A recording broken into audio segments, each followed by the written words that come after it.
And welcome back to day 3 of the 2024 ISA World SUP and Paddleboard Championships live shot from Copenhagen, Denmark. Today it's about the team relay. 2 exciting days of action already in the books here at this year's World Championships. And I'll tell you, here to talk about it with me is Candace Appleby, the world champ, and Bo Nixon. And Candace, summarized day 1 and 2 for us. Well, good morning. Yeah. Day 1 and 2 were a lot of intense races, technical racing. So really excited to start off with some fast-paced races and crowning new world champions. New world champions is right. We've handed out some medals already. The medal ceremony coming up here in just a little bit. Bo, tell us about some big names sort of showed up and some didn't really sort of fell off, I guess you would say. Some of the predictions that we thought we'd see gold actually didn't come to fruition. Yeah, true. We saw a lot of competitors start the race really well. We're out in front in the first lap of the race yesterday, but then they kind of fell back in the second, third lap, and the other competitors made their way up in the standings. So it was great to see some new names in there. Biggest surprise of the day yesterday. Biggest surprise, I would say Chilag Goshis from Hungary in the junior girls and SUP Tech. So she did amazing. She fell off a couple of times and managed to bring it all back mentally and physically just to take the win. Insane. Hungary taking home a gold medal yesterday. Candace, summarize the conditions for us here today. Much of the same. Yeah, we've got some onshore wind today, just a little bit coming out of the north. So it's mostly an east-northeast wind coming onshore. So there's not going to be too much downwind. We've got 0 to 1 foot waves, so just a little bit of a ripple and not a big differentiation between the high and low tide. So pretty much like what we saw yesterday, you can see the flags blowing as the paddlers go around the buoys. That'll give them a little push back in, but not a ton of side wind today. You can see this beautiful drone shot here. You can see how shallow it is on the inside. So it'll be interesting to see how that comes into play with the turns on the inside buoy. It's going to be very, very exciting. 4 different disciplines we're going to see here. Bo, take us through it. First up, women's prone. Yeah, women's prone are going to hit the water. Actually, prone men are going to hit the water. Yep, prone men. And then they're going to go into SUP women. So it's relay races. 4 members of the team. Prone men hit the water, and they're going to hand it over to the SUP women. Then the prone women are going to hit the water, and then to finish it off, it's going to be the SUP men for each team. Top 4 countries move through to the final, happening just after the semis. So short day of action, but it's going to be action-packed. And Candace, you've competed in a lot of relays over your career. What's the most exciting part? You know, working with your teammates, it's so exciting and wondering, okay, what order are they going to put it in? The racers don't know until the day of the event. And so it's always exciting to see, okay, what's going to happen there? What's our strategy?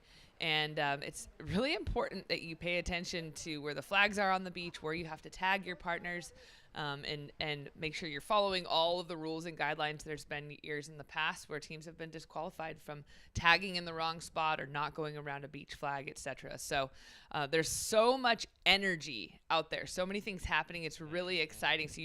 And boards are everywhere, and bodies are everywhere. It's just kind of chaotic, so it's really important to pay attention to what's happening. A lot of equipment involved.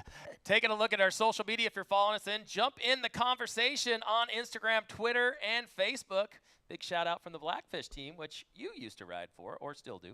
Yeah, I ride for Infinity, so there's a Blackfish brand that's a little bit different, but we do make a board that's called a Blackfish, so it can get a little bit confusing. But right here's a great drone shot of the beach. The sun is out today.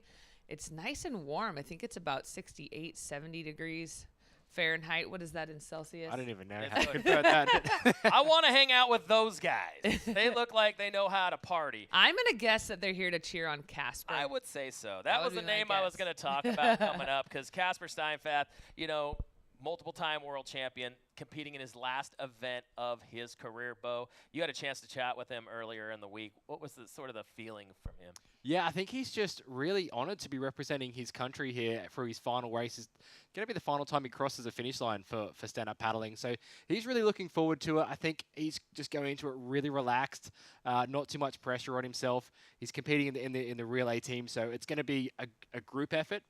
Danish effort rather than just him personally, but it's going to be a great show. It's going to be fun. He'll be anchoring for Team Denmark here coming up in this relay. 11 medalists in this team relay, Candace. So there's a lot of hardware going to be up for grabs still to come, but also in this relay as well. Taking a look, live shot there. Some of the athletes setting up. Now the transition period through the chicane, that seems to be the most exciting part. Yeah, I mean, there's, here we have them getting ready to go. But, yeah, the transition's exciting, and it takes a lot out, right? You're paddling as fast as you can. You hit the beach. You run the chicane. And you gotta tag your teammate, and you're looking for your teammate while you're running through the chicane. So you want to make sure you have a full contact with them before they can take off for their discipline. So here we got our prone men getting ready. We've got France, Italy, Puerto Rico, the United States, Argentina, Canada, and the Netherlands all lining up. Eager to start. 7 teams, 4 will move on to the final. So there'll be 2 heats. Top 4 will move on. They're under starters orders. And here they go off in a clean start for the men's prone, leg number 1. Now, a little change in the course here, Bo Nixon. Yeah, so if you've seen the map race course online, it has changed slightly. So they're going to be starting off. They're going to be turning right around buoy turn number 1. They're going to do an M-shaped course, so they head back in toward the beach, doing a left-hand turn to head back out for the final buoy turn. And then, as you mentioned before, Drew and Candace, the chicane beach run to hand over to the next competitor. And you can see there actually is quite a bit more surface texture this morning than we saw yesterday afternoon. So you're going to see some separation after the buoy here. Really, if these paddlers can try to utilize a little bit of that bump, they're going to be able to get a good advantage. So we've got racers coming around that first buoy, heading to that inside transition. It'll be interesting to see if these prone paddlers get off their board for this turn like they did yesterday, or if they stay on top of their boards. Yeah, bunch of different techniques used yesterday in the prone final, and that is the Frenchman out in front right now, Mr. Cochard, who fell yesterday, Bo, opening the door for Team England to take home the win. That's right, yeah. Him and Andrew Byatt were just going head-to-head in that prone race. We'd see Baptiste there. He got the silver medal position yesterday. So he's going to look to do one better again for his team today to bring that medal back for them. As we see the competitors there and see how shallow it is as they opt to jump off their board to spin around. And that looked like maybe Max Torres in the second position, or possibly Martin Ronde from the Netherlands. Trying to get some clarification on that. It's hard to see the bib numbers for these guys, but really working hard in this upwind stretch. You don't want to let any team get too far ahead at such a short distance of a race that you want to set up your teammate to have a good run. Now, each team's going to have a different strength and a different weakness, as far as some teams have really strong prone paddlers, some have really strong SUP paddlers. So you're going to see some changes in the order throughout the course of this relay. So all 3, 4, 5, I see Team USA in that mix coming in. Little, like Ken is talking about, a little bit more of a bump there, Bo. Going to bring these paddlers into the shoreline area here as they start to make their look for the chicane area after this next buoy turn. But 2:23 early on in this first leg of a 4-person relay. Next up will be the SUP women. Yeah, and that little bump that you were talking about is going to make those outside turns on the stand-up a little bit more challenging for these paddlers. And they don't have a really long first hole shot buoy, so you can anticipate maybe some fatigue from yesterday's races, a little bit of adrenaline and excitement. So it's going to be important that they stay on their boards and have a nice clean turn. We have a clean tag off here. Yeah, France. So that's Baptiste finishing off there for the prone man, handing it over to Iona Rivet from France for the SUP women. She's out in front at the moment alongside Mara Carmen Rivera from Puerto Rico. Look at Mara Carmen put the gas down. Nice handoff by Max Torres there, Ken. Yeah, and she's got a really high rate. She knows that she wants to use her. She's a really strong paddler, and she wants to make up some ground for her team and give them a good position going into the next discipline. Italy with a prone. Quick little handoff to Chinchilla. Chinchilla finished with the copper medal yesterday. Chinchilla Papinella, gold medalist last year, now sitting in that third-place spot, going around that first buoy turn. And they're still rubbing boards there, Bo. They certainly are. Treating it like it's the SUP final. They're really just trying to keep it controlled, make sure they stay on their board. If they do fall, it costs them a little bit of time, a little bit of energy as well, but they're straight back into this short downwind run. You can see Chinchilla there right behind. You could see Soren Preston was going around that buoy in 4th position using a board that she's not used to. So maybe they're using some of the same boards to keep it simplified for their team. Athletes are allowed to use 4 different boards on this course. So we've got our 2nd turn here. Watch this. This is a challenging turn, especially front side turn, and she's got the bump coming right at her. Really clean inside turn there from Marie Carmen, taking advantage of that little bit of a gap. And this is where she's really going to try to put the hammer down to get in that first position around that last buoy. Really hard to pass in these short distance pieces in between the buoys. So she's want to get ahead first. And you see Italy is also making up some ground as well. Yeah, definitely. As you got Rivette in first, Pompanella in second. That is Italy in second. 3rd place is going to be the So it looks like Puerto Rico is now Rico team now in third front. place. Yeah. They're in front now, there we actually. go. Yes, Mary Carmen. Mary Carmen with front, the pass. coming in. So pushing Rivette back. Rivette now in second. Now look at Mary Carmen is a great finisher, Candace. She is, and she's going to be passing off to their prone paddler. And you can see Italy is making up some ground as well, and they have a really strong team. Their women's prone paddler, she's racked quite a few medals here at the ISA. And they also have a really strong men's stand-up paddler. So they know that they're going for points here for their team, and the relay is really, really important for those overall team standings. So you're going to see Marie Carmen's fitness come into play. She is an athlete. She does it all. She's running as fast as she can. She's going to tag off to her teammate. Lizette Perez. Lizette's ready. Lizette in the water. So Puerto Rico out in front. France falls to second. Italy now in third. There's the handoff for France. Bo, 3rd leg. Here we go. Yeah, interesting to see these 2 teams out in front at the moment. Puerto Rico and France. France making a move. Italy not too far behind though, but that's right. France is on their way out there. That's Elise Dorignon, got a silver medal yesterday for France in the tech race on the prone, and she's out in front now at the moment from Puerto Rico. So another change in situation. It's going to be a great battle. And now look at Italy starting to make a move on just in that 3rd place position. That is Cornelia Regatti, who finished with the bronze medal yesterday as well. So now Puerto Rico is in second. First buoy turn. Nice hole shot there for France. You got to be happy with that, Candace. Yeah, and then you see Tiana from the United States. She's working really hard to try to reel these ladies in. You know she wants to set up Campbell Carter for a good strong finish leg for the United States. So you're all grouped up here. In this women's prone, you got to stay tight. You can't let her get too far out in front. Yeah, and she did make up some ground here on this turn, and she's doing a good job utilizing the bump from this wind heading into that inside buoy. So it'll be interesting to see, is she going to stay on her board, or is she going to get off for this turn here? You saw her yesterday getting off the board at the turns and getting in front of her competitors as well. She really played a smart game yesterday doing these step-off turns here. Spin that board around really quick, jumping back on. So we do have Puerto Rico, France, then Italy in 3rd. There's the situation as we kick it through. Team USA still in that medal contention. 1 more leg to go. The men's stand-up paddle. And there's some powerhouses in this lineup, Candace. There certainly is. We've got Campbell Carter for the United States. Ricardo Rossi, I think he's going to be putting in some hard work for Team Puerto Rico.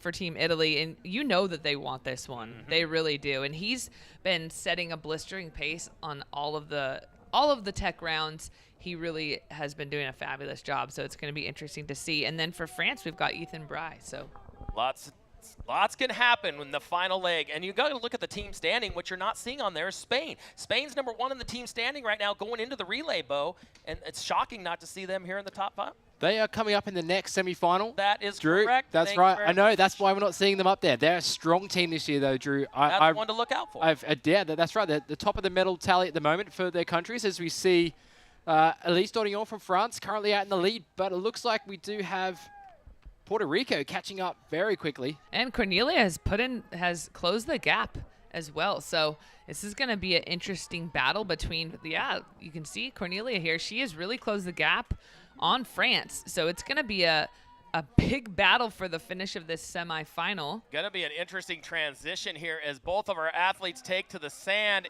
It is France out in front. Now Italy in second on the tag. Final leg, Bo. Here we go.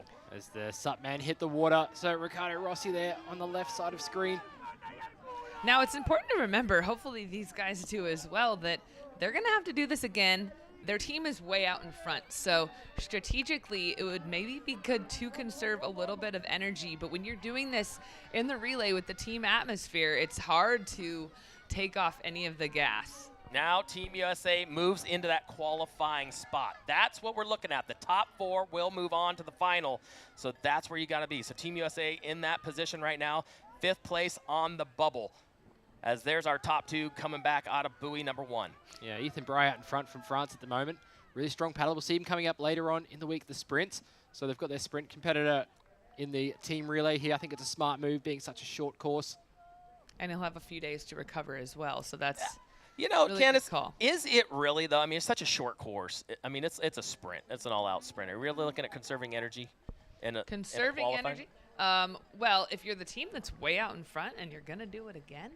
But it's that competitive edge, you know? I know. You got that competitive edge. It's always hard to hold off the gas. It is. So they're coming right back into your living room. France, Italy, 1-2. Puerto Rico, USA, 3. Backside turn, onside turn, my apologies. And here comes our Campbell next Carter Campbell right Carter here. on the, from Team USA coming around on the Infinity. And that is the hardest turn to do in SUP. It's a front side pivot, or what I also call a heel side pivot, which means the paddle is on your heel side. So your front side is facing the buoy. That inside rail wants to dig, and he has the bump coming at him. And here we got the last turn for our top teams in the semifinal. France is still out in front. And I don't see Rossi, Argentina. Argentina's way far back right now, so it looks like USA should be able to secure that qualifying spot. Ricardo's working hard. It looks like he really wants to take the first position. Now, it is important the position that you finish, that helps your seating spot for the final and where you get to start on the beach, which is really, really important in such a short race. So coming across the finish line, there it is, your number 1 qualifier in heat number 1, Team France. 11:04, a very fast pace there. Italy going to come in 2nd, and then here's 3rd and 4th. So there's your top 4 going to move on. Unfortunately, the rest of them are going to watch from the beach there. But a good first heat here, Bo. Yeah, fantastic. This is Amelv Garcia, Puerto Rico, crossing the line in 3rd spot. And then Campbell Carter from the USA. That's going to be your qualifiers for the final coming up after the 2nd semifinal. And all these other teams, although they're not qualifying for the final, they do want to finish as high up as possible so they can get as many team points as they can. That's so all true. About the team points. Current team standings are on ISAsurf.org. Quick little team photo there. You always got to take one of those at the finish line. Yeah, right? Team USA. Hashtag all smiles. There you go. So there's your top 4 qualifiers going into the next heat, going into the final of 8. So there'll be 2 heats of 4 moving on to the final of 8 as the rest of our finishers make their way to the finish line here. Day number 3, Bo, we talked about it earlier. Tomorrow, a lay day here in Denmark, all in preparation for Saturday. That's right, yeah. So moving from the beach venue into the city venue next to the library here, we're going to be paddling around some incredible monuments throughout the city with the distance race, and then also the sprints taking place right out in front of where we're calling the action from in the city. You've competed in a lot of different places, Candace. Yeah. This location, Denmark, Copenhagen, race only, beach, city. Tell us about it. It's beautiful. I've been, waking up early and getting in some runs before we're getting in the booth here, and I see people riding their bikes everywhere. I see people outside working out. I see people on the water paddling canoes, paddling stand-up paddleboards, and it's a beautiful city. It's very clean for a city, right? Most big cities with lots of buildings, you see trash and rubbish, and it's very clean. People here are very healthy. I see a lot of fit people everywhere. And it's really, really beautiful architecture as well. So it's a beautiful city to be in. Yeah, it's going to make for some exciting shots tomorrow or on Saturday for our distance races. I mean, you're going to get to see the whole city from the drone and everything else. So make sure to tune in to ISAsurf.org. There's Team Netherlands coming across the finish line. Unfortunately, not going to qualify for that final. Team Argentina as well, just off the bubble. Just a little bit, though. But you were talking about that performance by our individual from the Netherlands yesterday. It was truly remarkable. Yeah, it really was. Yeah, I mean, some fantastic performances from that country yesterday. And as we see them there, all still smiles, which is fantastic. As we're going to go into have a look at the highlights. Yeah, let's go. Semi-final number 1 of the team relay. Remember, we had France, Italy, Puerto Rico, and the USA moving through. Clean start. Clean start for all of our prone paddleboarders. They came back out here. Candace, how would you summarize the start? Really clean start. Hard off the line. That buoy turn, people went a little wide on that far buoy turn. We expected it to be a little bit tighter, but it is a pretty good turn coming back, almost 270 degrees. Once you come out of that, there is a little bit of that wind pushing you sideways. So those are hard boards to turn, like I mentioned before.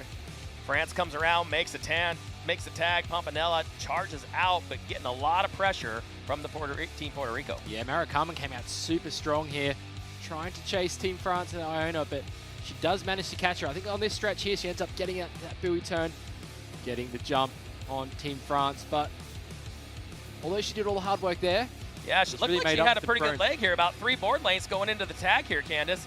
Makes the tag, and it seems like they kind of fell off the mark just a little bit in this leg. Just a little bit. I mean, she's being chased down by 2 medalists in the prone paddleboarding for the women. So she did a good job holding them off as long as she could. And then you can see right here, these girls really working hard in this upwind leg. Really nice paddling technique, knee paddling. Right here, you can see getting some glides to the beach as well. All the way into the beach. 2 medalists, 1, 2 coming into the beach run there. Into Italy in second, and it was tight going all the way into this final leg, Bo, and they never backed off the gas. They kept pushing the whole way. They didn't. As Candace mentioned, they had the opportunity to step off the gas. They were in that qualifying position already. They could have saved some energy, but they just kept going really hard as fast as they could. I think they just wanted to prove a point. I think so. You know, it's the excitement of a world championship. It's that competitive edge. Candace, you'd be doing the same thing. Probably. And then they bring it all the way into the beach to round it out. Top 4 moving on. Coming up here in just a little bit. There they were. But a good overall clean race by all of our relayers. And relayers are very exciting, folks. If you're watching from home on ISAsurf.org, there you go. Taking home the top mark. Now, choosing your relay team is pretty strategic, right? You want to make sure that you're choosing your fastest paddlers for that particular course. However, you don't know the order of events necessarily that's going to happen. And a lot of these athletes are doing double, triple duty. So you want to be able to conserve some of your paddlers that might be racing the next day. Some teams don't have the opportunity to do that, but it's all part of the strategy in selecting your relay team. It's a lot of strategy when it comes. Here's the unofficial results on the screen. As mentioned, France qualifies number 1. Italy comes in 2. Puerto Rico in 3. And Team USA moves on in the qualifying final spot number 4. Let's go down beachside right now with Team France. A very excited Team France with Emily. Yeah, thanks, guys. I am here with Team France. That was an amazing relay race. Can you just say a few words about how you started that heat? Well, we started great with Baptiste. He did a really great first lap. So we typed Yona in first. And then Yona were caught by the Peru girl, but she was very strong. And then I paddled, I tagged Ethan first, and he finished first too, so that's great. And how is it being here with the team? You know, it's normally paddling is quite an individual sport, and being here like part of a team and getting that team spirit. Maybe you can say a few words about that, Ethan. Yeah, the team have a good spirit, and with team is more good for do a good race and good performance. So it's a good ambiance. Une bonne ambiance, quoi. Yeah, atmosphere. Yeah, good atmosphere for perform. Yeah, that's good. And also now you're going into the finals, and you will have you can choose where you want to be. You got the first place in this first semifinals. So going into the final, who do you think your biggest competitor is going to be?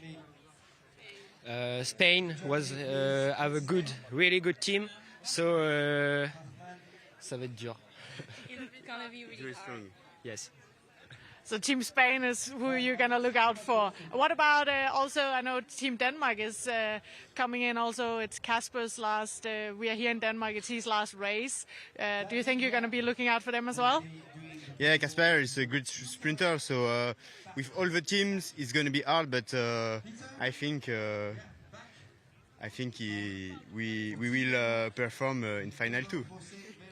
Great. So I guess you guys are going for gold in this one and to collect some important points for the team? Yes, for sure. We are looking for another title by the equipe because we are world champion 3 times, like 3 times in a row. So we are going to go with this objective in our minds. Well, we're very excited to see you guys in the final. Is there a few words that you guys would like to say in France for people watching at home? Merci la France de nous soutenir et cocorico. Cocorico. Et bonjour mamie. Bah salut mamie. Thank you so much. Thank you. A very excited Team France, you guys, and looking for a 4-peat, Candace. I mean 4. 1, 2, 3, 4. That's a lot. If anybody knows about a 4-peat, it would be Candace Appleby. You know what I'm saying? She's 4-peated a few times in her career. Now, let's talk about the qualifying here. So the top 4 move on. We have 2 heats. Tell us how the breakdown goes for lane choice going into the final. Yeah, so top 4 from each heat make it to the next round. So it's not based upon time. It's based upon your placing. So I believe as well the placing will determine where your spot is on the line. So first place from one heat gets the choice, first place from the next, second, third, fourth, and fourth. Yep. That's how you get your lane selection moving into the final. And you know, Bo, one person missing in that relay that we've been seeing for years in the ISA World Championships, Tutuan Poyo, was, you know, kind of used to calling that name for years. Candace knows that as well. Sort of bummed to not see him out there, and I know he's doing other things and doing well. Yeah, that's right. No, it is a bit of a shame, but I think just that new generation coming through is fantastic to see, and that France still proving that they're really strong talent too. But they've got a lot of work to do because the teams coming up in this next race are definitely ones to look out for.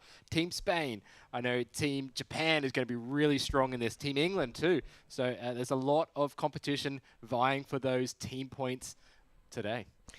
Go ahead, Ken. Yeah, both Team Japan and Team Spain have 2 medal winners from yesterday's races. So, yeah, and then you can't rule out Denmark. You know, Denmark coming in. They were talking about it in that interview, anchored by Kasper Steinvad. The beach should go crazy for that in his own country. I know he's been really looking forward to this. I saw him this morning at breakfast, and he was stoked for it. So here we go. We're on the start line, ladies and gentlemen, kicking off heat number 2 in the team relay. Top 4 will advance from this as well. We're starting off with the prone men. Spain on that inside line. That's Carlos Alonso with the black or red and white bark board as they start to look where their feet are placed. And, you know, it's... I think we're going to see him out quick. Yesterday he was out quick. He was one of the first to the buoy. However, he had a little bit of a fall right before that first buoy turn yesterday. But he's going to skim out, I have a feeling, go straight to his knees and get in a... Yep, there he goes, straight to his knees. Really great technique. He does a lot of surf lifesaving as well, so he's used to turbulent water. He's used to knee paddling through waves. And we also have... Sonomura is out front from Japan. He's actually on a homemade board. He shaped his own board this year. He did. He's actually a surfer back home. As Coach Suzuki was saying that he's shaped his own board. He was very disappointed with his performance yesterday. He was looking to come back in the front.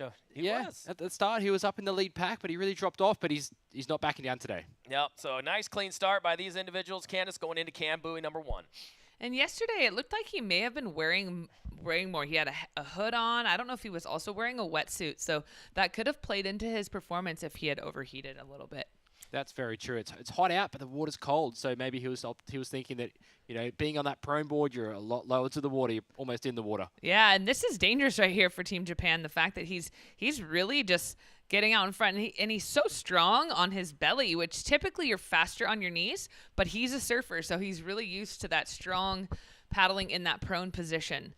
And look at Spain just kind of gliding there, taking a few strokes off, coming into that first cam buoy.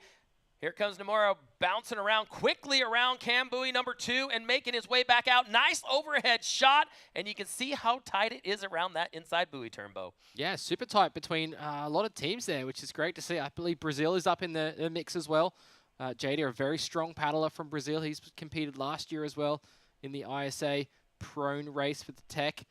And we've got Maui Satch from Germany representing in the prone division for the team relay. So usually he does stand up, but right there he is going around that buoy. So that's really cool to see athletes trying different disciplines. Maybe they don't have the prone paddler from the days before, and they want to make sure they get their team as much points and participation as possible. We also saw Max Torres. Max Torres in the last heat was traditional prone paddleboarding for Team Puerto Rico, which we see him as a world champion SUP surfer. So Two-time. Really neat to see the versatility from these athletes. And here we have Team Japan still opting to prone this whole race. And Spain is getting up on his knees again, working some of those bumps. You know, the interesting thing here is for Team England, Hector Jessel going to replace the gold medalist from yesterday, Bo. Yeah, an interesting choice. I think I'm actually not sure. Maybe Andrew is saving himself for the distance later on. Andrew Byatt obviously taking the gold medal yesterday in the prone man. Hector Jessel is going to be coming up on the weekend in the distance race for England. But yeah, so hopefully he's up in the mix as well. But it does look like we have Team Japan. Hits the beach and running fast. I think he does some surf life saving, so he's used to doing those transitions of board swaps, equipment changes, running in between. So Brazil now moving into that third spot position. Japan tagging off to Rika Okuaki. And there we have Lina Ribeiro from Brazil taking off on her infinity board, and she's going to be doing as much as she can to try to chase down this second and first position. But look at Rika out in front, really strong stroke rate. She knows she's got to represent for her country and her team. We have another tag off there. So here they come, 1, 2, 3, all the way across. Japan out in front, Spain in second, Brazil. And look at this, Denmark in that qualifying spot, Bo. At the moment, yeah, England right next to them at the moment as well. Looks like maybe England's just got the jump on Denmark there. So we'll see, but that is at the moment out there for Denmark, Katrine Bergman for the SUP women. Yeah, kind of a new face to the SUP scene. Been training, working, paddling very hard here in the Danish area, working under Casper Steinfath, as well as Polar Bear Anderson, currently holding on to that fourth place spot. And we'll see if they can defend off England because they come into that inside buoy turn. Nice backside buoy turn coming out. Rika doing very, very well, looking really, really strong in this relay. Yeah, these are the toughest conditions I think we've seen so far for this location. It's been a little bit calmer some of the earlier days. So there's a lot of water moving. Lots of these athletes have been racing for 2 days already. So some of the fatigue has been setting in. And right here, they have to really represent. This is a really important event for the overall team points. So make it into this final is a big deal. A very, very big deal, and we're 4:36 in there. Remember, the top four will move on, going tight into the buoy, so squeezing it out. Candace, you gotta be careful there. I did say there was definitely the one in the front did not have an entire half board length. It didn't look like to me. So that's going to be one for the judges to really go over. If someone has more than half a board length in front of you, they have right away. If they do not have more than half a board length, then it's up to both of you. But you cannot impede someone else's progress, and you definitely don't want to have any room for error in a relay like this that can cost your team. We saw a couple of penalties issued by the judges yesterday, Bo. It's a 1-minute penalty for impediment, but it's a tough one. And Brazil actually faced both penalties yesterday. Yeah, that's right. Brazil in the men's tech SUP, unfortunately, found themselves at the bottom end of the leaderboard after those penalties. It's a bummer. It's a real bummer. Now look at this. Spain overtaking Japan on the tag. So now on the water, the gold medalist Judith Vergas. Candace. Yeah, it's going to be interesting to see what happens with that previous turn. I'm kind of curious about it, but if Judith is out in front, I don't know if anybody's going to be able to catch her in this leg. She's a gold medalist 2 times over, maybe more than that. And she knows how to get out in front and stay in front. Well, I don't know. So I think Eureka Haribe from Japan as well, though. Yeah. She knows how to race. Definitely a distance race. More of a distance racer, you're right. But she's chasing at the moment. She's trying to hold on, but Judith is a strong finisher. So look at that. As she finished the gold into tech racing yesterday, now Haribe going to try to catch her. That far outside buoy. Everybody taking it very, very wide, very, very conservatively. Yeah, we saw yesterday some of the competitors sitting up on their boards to spin around the buoy. I'm kind of wondering why they aren't using that technique to spin around that outside buoy turn rather than staying on their stomachs, because they do take that turn quite wide. It's really, really hard to turn those pintail prone paddleboards. They're made to go straight and they're made to go fast straight. So getting them to change direction quickly is really difficult. This is the quickest way to do it right here. Yeah. When you can, just get off and turn around the buoy. And run it around. Yep. So Judith Fergus with a nice turn there on buoy number 2. Going to make her way back out now, extending her lead about 4 board lengths over second place. Denmark just falls off the top qualifying spot. That's going to put a little bit more pressure on that man right there on the left-hand side of your screen, Bo. It certainly is. Yeah, Casper Steinfart's going to hit the water very shortly, but it is putting a lot of pressure on Team Denmark. England have about a 13-second lead over 5th place at the moment, Denmark. Candace, you've been in that position before. You're just off the bubble, and it comes down to you.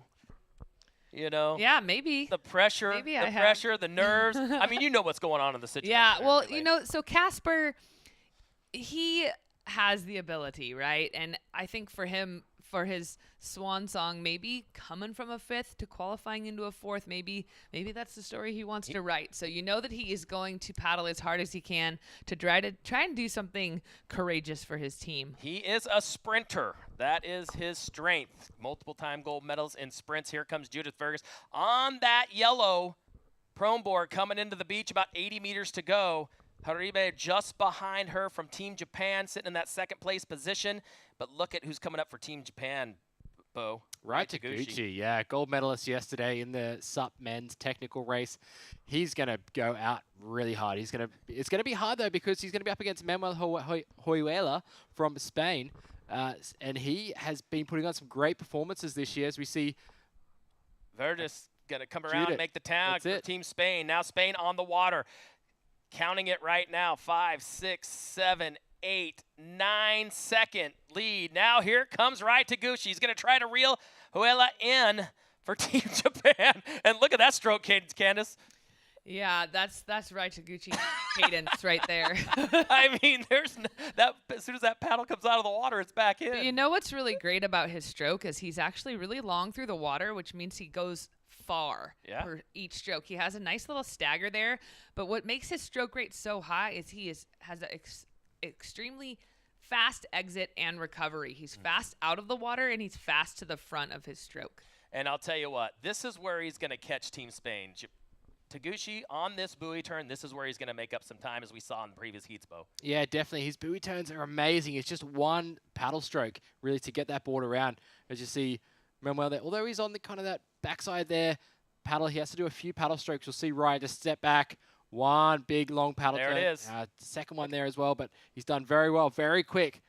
Exceptional balance, and it looks like Team Spain is maybe not going full maxed out 100%. They know they're out in the front position. They probably know that Rai is going to be trying to chase them down, but they also know they got to do it again. They do got to do it. And they know the importance of having some energy for the final and winning the final. And now this is where it gets a little bit mixed up, because you have some of the SUPs lapping some of the prones. It can get a little bit hectic. If I'm a prone paddler out there with a SUP, I'm like watching out for that paddle blade, not to chop off my arm. But these guys are very aware, very skilled. And this is where we're going to see if Rai is going to go ballistic trying to catch Team Spain, or if he's just going to be strong and steady. Ballistic. I'm going to use that. That sums up Team Japan like to a T. Ballistic. But there is your 1-2. The ones we got to watch, if we could take the camera back and watch where that 5th place position is, because right now that is the qualifying spot. Top 4 will move on. So here comes Spain and Japan through the finish line area. 10:41, so a little faster heat time than we saw before. So congratulations to Hoela and Spain. Here comes Rai Taguchi in Japan coming across. A nice time for them. So I think once we get back to the rest of the race, we're going to hopefully see Casper. Where's Casper? We want to know where he's at. Right. Everybody's wondering. I see Team England currently in 3rd place. Blue Ewa and his way back in there. He's a strong paddler as well. So and it looks like Brazil, maybe? There's Casper Steinfeld. Just went off the end of your screen there, currently sitting in that 5th place position. So there's 3rd and 4th, and it looks like Denmark will not make the qualifier. Big bummer for them. Darn.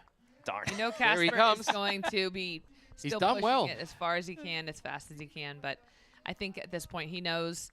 But you know what? This is his last race. We'll see if he's got some emotion coming across the finish line here. Hopefully we catch a word with him. Emily can catch him and I think catch a few words with him. And catch up with him. Brazil comes across the finish line, 59 seconds behind. So Anybody- they will qualify. Anybody locally that's watching, we're going to have a lot of words tonight with Casper. He's doing a talk story locally, so come check that out at the city venue at 8 o'clock tonight. And there he is, multiple-time gold medalist, retiring his career with this last race on his home turf, Big raising smile. his flag proudly. He's done a lot in his career, ladies and gentlemen. He's paddled around entire countries, multiple-time world champion, Euro-Tour champion, giving the Viking yell, and then throwing the flag off the pole. Oh, Casper, I'll tell you, he is a great ambassador of the sport. I guarantee, he says he's retiring, but I have a feeling we're going to be seeing a lot more of him coming up. Maybe not in an athletic position, but I think. I mean, can you ever retire from paddling? I'm asking you. No. Candace. Candace's like, no, you can't. It's the fountain of youth. It is. It Well, I'll is. tell you, it's true. Well, don't ask my hips that. After she was just talking about that this morning. Oh, there it is, ladies and gentlemen. Your top 8 qualifiers in the books. We're going to move on to the finals here a little bit. It's Drew of the U, Candace Appleby, the world champ, and Bo Nixon bringing it to you live here. Now, this is the only event of the day today, so a fairly short day here in Copenhagen. The team relays, and then we're going to show the award ceremony, so don't go away. Keep it tuned right here to ISAsurf.org. But, you know, Casper, unfortunately, not the story we wanted to write, but still, he'll be out there supporting his team. And, you know, Bo, I think the biggest thing about Casper is just the people he's brought along throughout the years, the youth that he's brought up through the levels here in Denmark. So we'll talk about that here in a little bit. But let's take a look at the recap of heat number 2, Candace. Pretty clean start. Team Spain out in front quick and as to be expected, but being challenged by Team Japan and not letting up at all. So this was a great battle between these two, and it was neat to see the difference in the techniques, prone versus knee paddling. You saw the Japanese So Nomura there, almost using like a butterfly technique coming out of that buoy turn. Yeah, very unique. Going with the double arm to just get the board speed back up. Very unique as he comes into the beach. Nice clear water here in Denmark. Here he comes, so ripping around the corner, makes the tag to the young Arika Okaaki, who just put on a performance. Yeah, Rika is no stranger to the ISA. She's really strong. Look at that really strong paddling technique she has right there. Her form just gets better and better throughout the years. And here comes the rest of the field. Rika making the tag, coming around the backside buoy. Nice buoy turn out there. Proven not to be too much of a trouble. We didn't see the confusion, the congestion that we saw at yesterday's tech races, Bo. It was actually a fairly clean race all the way around. Yeah, it was a fairly clean race. I think this next buoy turn was a bit under question. Candace, you noticed that Alba there Yeah. in Spain, but I think she was out in front. It's going to be interesting to see what happens with that. There was a lead change. You know, you could see that Rika's progress was impeded, but however, she may not have been more than half a board length ahead. So I'm sure officials will let us know what happened with that one, but it did change some positioning a little bit there. Spain holding it off and tagging off to this young gold medalist, Judith Fergus, and I'll tell you, we called her name a lot yesterday, Bo. We certainly did. Now, a 3-time gold medalist in a row. So the last 3 years, she has dominated the sport of technical racing for the prone women. But Yurika Haribe right on her tail there from Team Japan. Very strong showing from both of these nations. Dumps the board, makes her way through the chicane, hands it off to a very strong Manuel Huela for Spain. But then Rai Taguchi just went out, like you said, Candace, ballistic. Ballistic, yes. Team Japan is ballistic. Maybe that's a new hashtag. But it kind of settled all up. No position changes coming into the top 4 as they all came around with equal space. It comes through the finish line, and the top 4 will move on. It's Spain, Japan, Brazil, and unfortunately Denmark not going to make that top line. And England also qualifying. Blue Ewart, I'll tell you, very happy, very pleased with him. You know, he's been on the circuit a long time. You call his name. Never really made a podium in the last little bit, but, you know, he's always right there. Yeah, he really is. He's he did win a European race last year, which is his biggest achievement, but 6-time national champion back home in the UK, so he's a very strong paddler to watch out for. There's a look at the results. So this will be the top 8 moving in as we take a look at Sweden, just across the pond here in Denmark. It's the Ursend Bridge. Isn't we're that in cool? the Ursend Sea here. That's where we're paddling. That bridge is fascinating. You take that all the way over there. There is your top for that heat number 2. Spain, Japan, England, and Brazil all going to move on and join the top 4 from heat number 1. And we're going to run this final here pretty quick, but hopefully we can go down to Emily, catch up with Casper, see what was going through his head there. I know it's a very emotional moment with him, but before we do that, the times of that heat were a bit quicker than the first round. Now, they're going to go faster because they're pushing each other, but there was at least a 20 to 30-second difference. It's always hard to tell in a qualifying heat, though. Like Candace says, you know, I mean, some people go out, especially when you have 4 different folks, you know, some go out harder, some don't. So it'll be interesting to see how those lap times and those heat times kind of move on into the finals. Any final thoughts, Bo? I mean, just moving on from that, we saw the last couple of days, the first day of the tech races, the times were pretty slow. Then the finals day was like 2, maybe 3 minutes faster than the heats. But so it's going to be an exciting final coming up. Everybody's going to catch their breath, as are we. So we'll be back with the final in the team relay right here on ISAsurf.org. More of the 2024 ISA World Championships coming up. Stay tuned.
And we're back.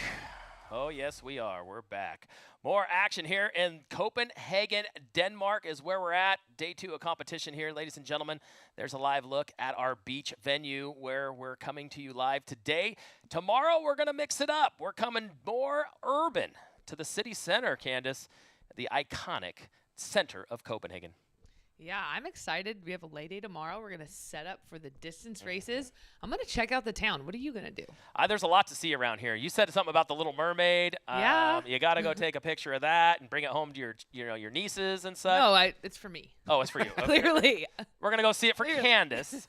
But a very iconic setting as we relocate tomorrow here to the city center. And the canals here, Bo, are just fantastic. The boats cruising through. You can sup all the way around. It's fascinating. Yeah, it certainly is. I mean, there's so many boat tours happening as well. I might actually jump on a boat tour just to maybe see the course a little bit for the weekend and also to check out the city. Yeah, lots coming up. So today, the team relay, we'll crown some gold medalists in that.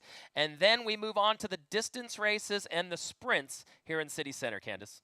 Yeah, I'm really excited about the distance races. That's a really good opportunity to see the different techniques of these paddlers over a long distance, right? You get some time to study what they do, take some notes. So for spectators back home, make sure to tune in for the distance races because I have a feeling you're going to learn a lot.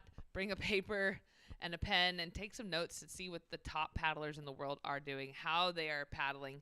And I'm excited to be able to break it all down and analyze it with you guys. Well, you guys will be calling the distance the entire time, a little different in course length this year. So we'll be talking about that here coming up as we are just moments away from our team relay here in Copenhagen, Denmark. We're going to go down beachside right now with Emily with a word from our winners, Team Spain, from that last heat. Yeah, thank you guys. I am here with Kasper Steinfeld. Kasper, it's such an honor to stand here and interview you right now. I see a lot of emotions going on. I'm almost getting emotional now. You're a 6-time world champion, and you are putting a finish to your career here in Copenhagen. Can you just say a few words what this means to you? It's the biggest. It's hard to put into words what I'm actually feeling, because I was just in a race, which I'm so used to, putting on the tunnel vision and just focusing on what you have to do. But when I got in here, it was, the culmination of everything. It's been my life for the past 15, 16 years. I remember it's flashbacks from my very first race in 2009 with my dad, where we went on this adventure together, and then now here we are. It's over, but I'm just thankful for everyone, every single person along the journey that has helped me and that has inspired me and made me who I am today. So it's tears of happiness that I have right now. Just very, very thankful and honestly very overwhelmed. Yeah, it was really, beautiful seeing you run over the finish line, grabbing the Danish flag and, getting the applause from the audience. Can you share a few of your favorite memories? You've been, doing so many ISA events over the years. You've been getting so many world titles. What is some memories that really sticks out? I think the memories that stand out are, of course, the world titles have been. I'm very proud of them, but it's the friendships and the memories I've had with people. Where when I looked at yesterday, Chillag from Hungary, when she won her junior gold medal, the way she embraced her dad and they talked about it as a family project, that's the way it's been for me. And, I think the winning in 2013, my first gold medal, riding that wave next to Jamie was the biggest moment for me, because, I was just a little kid with a dream and a passion, and suddenly I had an idol and a mentor in front of me that, said good luck, and has helped me a lot since. There's too many episodes we could stand here all day, but I think it's just all those people along the way that have, in one way or another, inspired me. And thankful that the ISA has put on so many championships and will continue in the future, because that's what we all leave here, inspired in one way or another. And my journey's over as an active athlete, but there's so much more. I think there's a lot more to come. Yeah, I know. You've given so much to the sport, and, the sport has grown a lot also here in Denmark because of you. And I also know that you're not done with the sport. So what is next for Kasper Steinfeld? I don't know right now. Right now, I need to unleash everything inside. I feel like a volcano that's just erupting now. And I look forward to going home to my family, to my wife, Stina, and my son, Fjord. I think they're watching out there. And just embark on a new chapter in life. I still love the sport, want to be a part of it, either in the capacity as a coach or in any way I can help other people. But I love adventures myself, and I draw a lot of inspiration from guys like Robbie Nash, who lives a life of deep play on the water. There's so many ways we can always push ourselves, but first I want to go home to my family, and we'll take it from there. Yeah, and then the next few days, I know you'll also be down here cheering on Team Denmark. I know if people are in Copenhagen, there is a bunch of activities down at the city venue where you'll be giving some talks also later. So full week full of activities for you. And just here in the end, is there something else you'd like to say, about your career, people watching, just a few words? I thought about what I wanted to do symbolically, and to be honest, the only thing I can say is thank you to the people that have believed in me. It's not been a dance on roses the whole way. I'm grateful to have had a very successful career, but it comes with its own ups and downs, and just really the people that have been close to me even when things weren't fantastic. Thank you, and see you on the water. Thank you so much, Kasper. Thanks. Big hug, a very emotional Kasper Steinfeld. Have you had that moment yet, Candace? I've had a lot of emotional moments. I've seen you cry at happiness, cry at sadness. Oh, I do it all. I cry all the time. It's good for me. Very emotional. I'll tell you what, big kudos to that guy right there. He's done a lot for the sport. ISA Surf has done a lot for the sport as well. The International Surfing Association, the ISA, founded in 1964, is recognized by the International Olympic Committee coming off this amazing Paris 2024 games. And I'll tell you what, they did a tremendous job. Fernando Aguirre's sort of goal to bring surfing to the Olympics, first in Japan, then last year in Paris.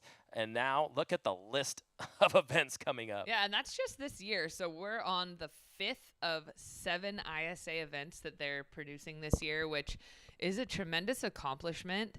A lot of people don't know that the ISA is actually responsible not for only getting the sport of surfing into the Olympics, but they produce the event behind the scenes, right? They prepare things about the location and the judging and all the qualifications. So really amazing to see what the ISA has done, not only for the discipline of shortboard surfing, but for longboarding, for parasurfing, for stand-up paddling, prone paddleboarding. Adaptive. So it's really great. And this is our lineup for the next few days. We do have our lay day tomorrow for competitors. However, we have lots of events going on in the city. And then if you come down to the city venue, you'll be able to watch all the action. But there's also great ways to participate as well. Yeah, jump online. Any of our social channels, join in the conversation, root on your favorite team. But that is the schedule of events. Let's take a look at yesterday's highlights in case you missed it. It was super exciting, wasn't it, Bo? Oh, it certainly was, yeah. We're going to look at the tech race finals, gold medalists. Let's do it. A lot of medals going to be issued out here in just a little bit. But in case you missed it, here's a recap of yesterday. Take a look.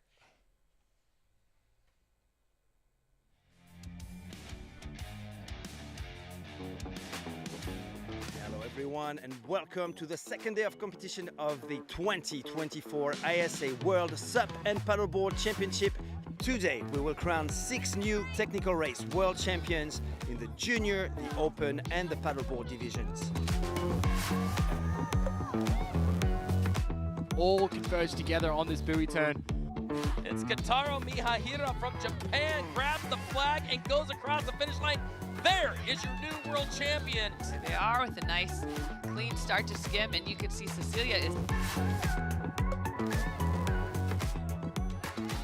I feel like this is the crown of my career so far. So yeah, this first place really means a lot to me.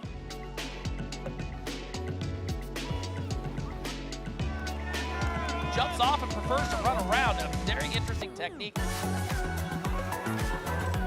To finally win that gold, you know, I know I'm not young. The guys on the team have been calling me the fossil, you know, jokingly, which is, I don't mind. We've had a good atmosphere in the team. Yeah, to finally get that is amazing.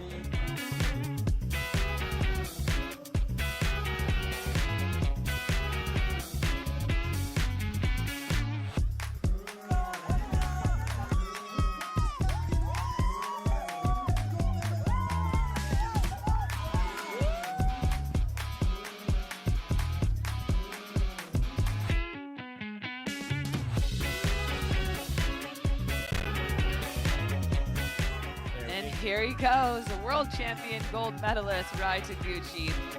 Here they are, women's technical SUP final off.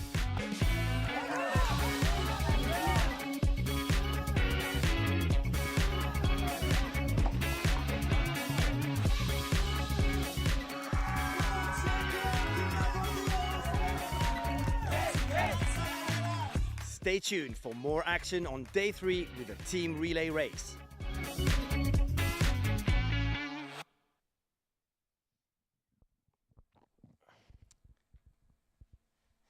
And there it was yesterday. Some great performances. We talked about Team Hungary, but also I think the other story, Candace, is somebody you know, Duna's performance yesterday for Team Spain. Yeah, she did incredible. She was even shocked in her interview. She was shocked to win gold in technical racing. She hadn't done that before.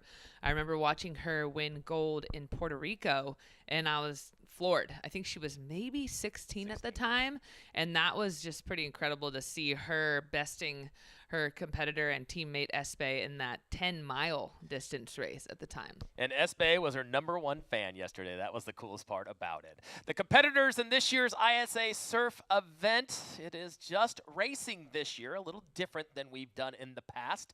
But that 40 nations, we're going to throw another one on there, 41 nations, over 180 athletes. Here's all the different disciplines that will be competed throughout the course of the week. We kicked it off with technical racing. That was yesterday.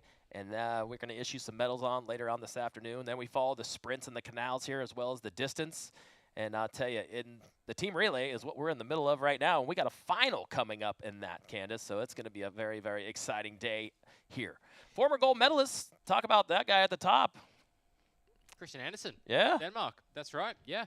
Former gold medalist here at the ISA. And you know, his team unfortunately not progressing through to the team relays today, but he's going to be coming up later on in the week, competing for Team Denmark. In the distance. In the distance race, exactly. And that's kind of his strength. I mean, if you think about it, you know, he was looking forward to the distance race. There's a life.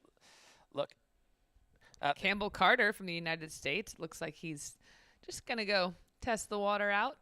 A little bit of butterflies. Team USA is very young this year. They are very young, and everybody's doing a lot of work. So we have some young paddlers, some veteran paddlers, a smaller team than usual, and lots of athletes doing double and triple duty this year. So Campbell is one of the more eager, excited, hungry paddlers that we have coming to the United States. It's really fun to see how passionate he is about stand-up paddling. To him, that is like his present, his future. He wants to make it. Yeah. Well, I'll tell you, they're gearing up. We still got a few minutes there, and the opening ceremonies of the ISA Bow is really iconic. You've seen some photos throughout the years. All the flags are flying. This year, they walked it across the bridge all the way into town. That was pretty amazing, wasn't it? Yeah, the Parade of Nations was amazing to see all the countries and the teammates walking through the city of Copenhagen here in Denmark. And we're going to throw it down to a little bit of a highlight reel from that day of the opening ceremony. Yeah, we got fire alarms going off in the studio. It's very exciting around here. Let's take a look at the opening ceremonies right here in Copenhagen, Denmark.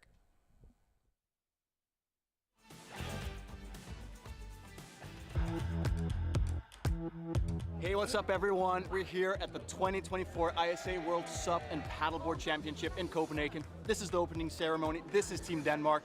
Welcome to Copenhagen.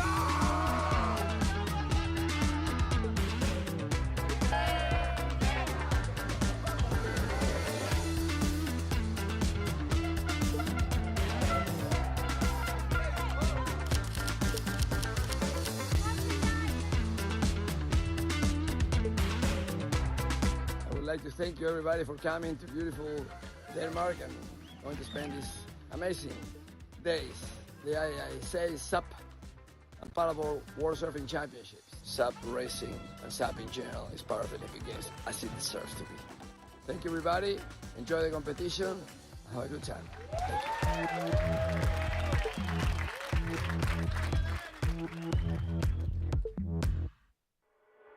Hello everyone and welcome to beautiful Copenhagen. We are down here at Amager Strand Park for the 2024 ISA World SUP and Paddleboard Championships. Check out the highlights from day one from the men and women's technical race.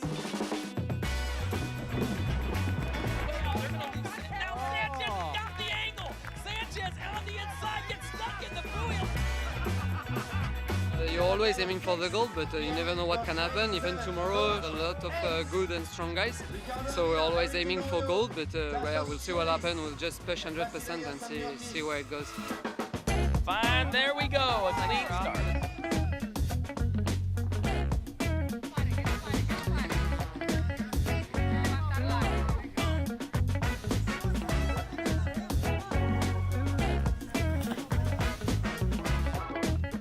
To be honest, I think that the Spanish team the last year make like a super big step.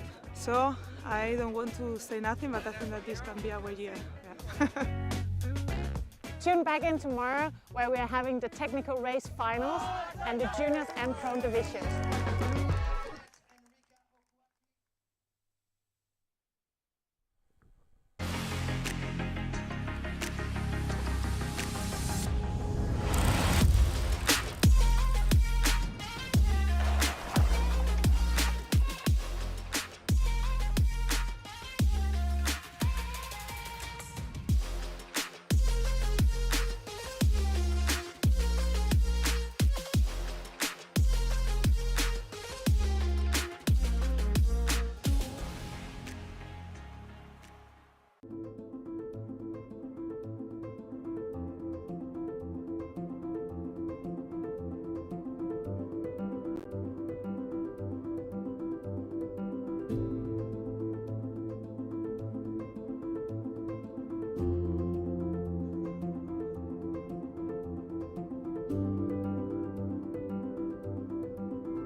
And we're back.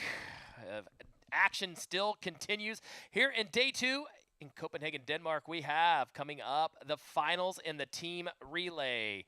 Quick look at Team USA getting geared up. They made it in that 4th place qualifying position. And I'll tell you, Candace, this is a good play for them, especially with some of the younger athletes. Yeah, they've got a mix. You've got Donald Morale, who's he's one of the older athletes here, and you're gonna see him really shine when they get back to the city. He's a distance paddler, but he knows how to race fast and get out ahead. So he's gonna be a strong start for the United States. And Tiana, she has been to the ISA Games before and medaled back in El Salvador back in 2017, 18, 19, 2019. And then Campbell and Soren, the eager youngsters. Campbell's last year as a junior, but he's also competing in the men's. Interesting play with Soren, Preston, and Seychelles. We expected to see that. We'll talk about that coming up here in just a little bit. But let's go down beachside right now with Emily with a guest.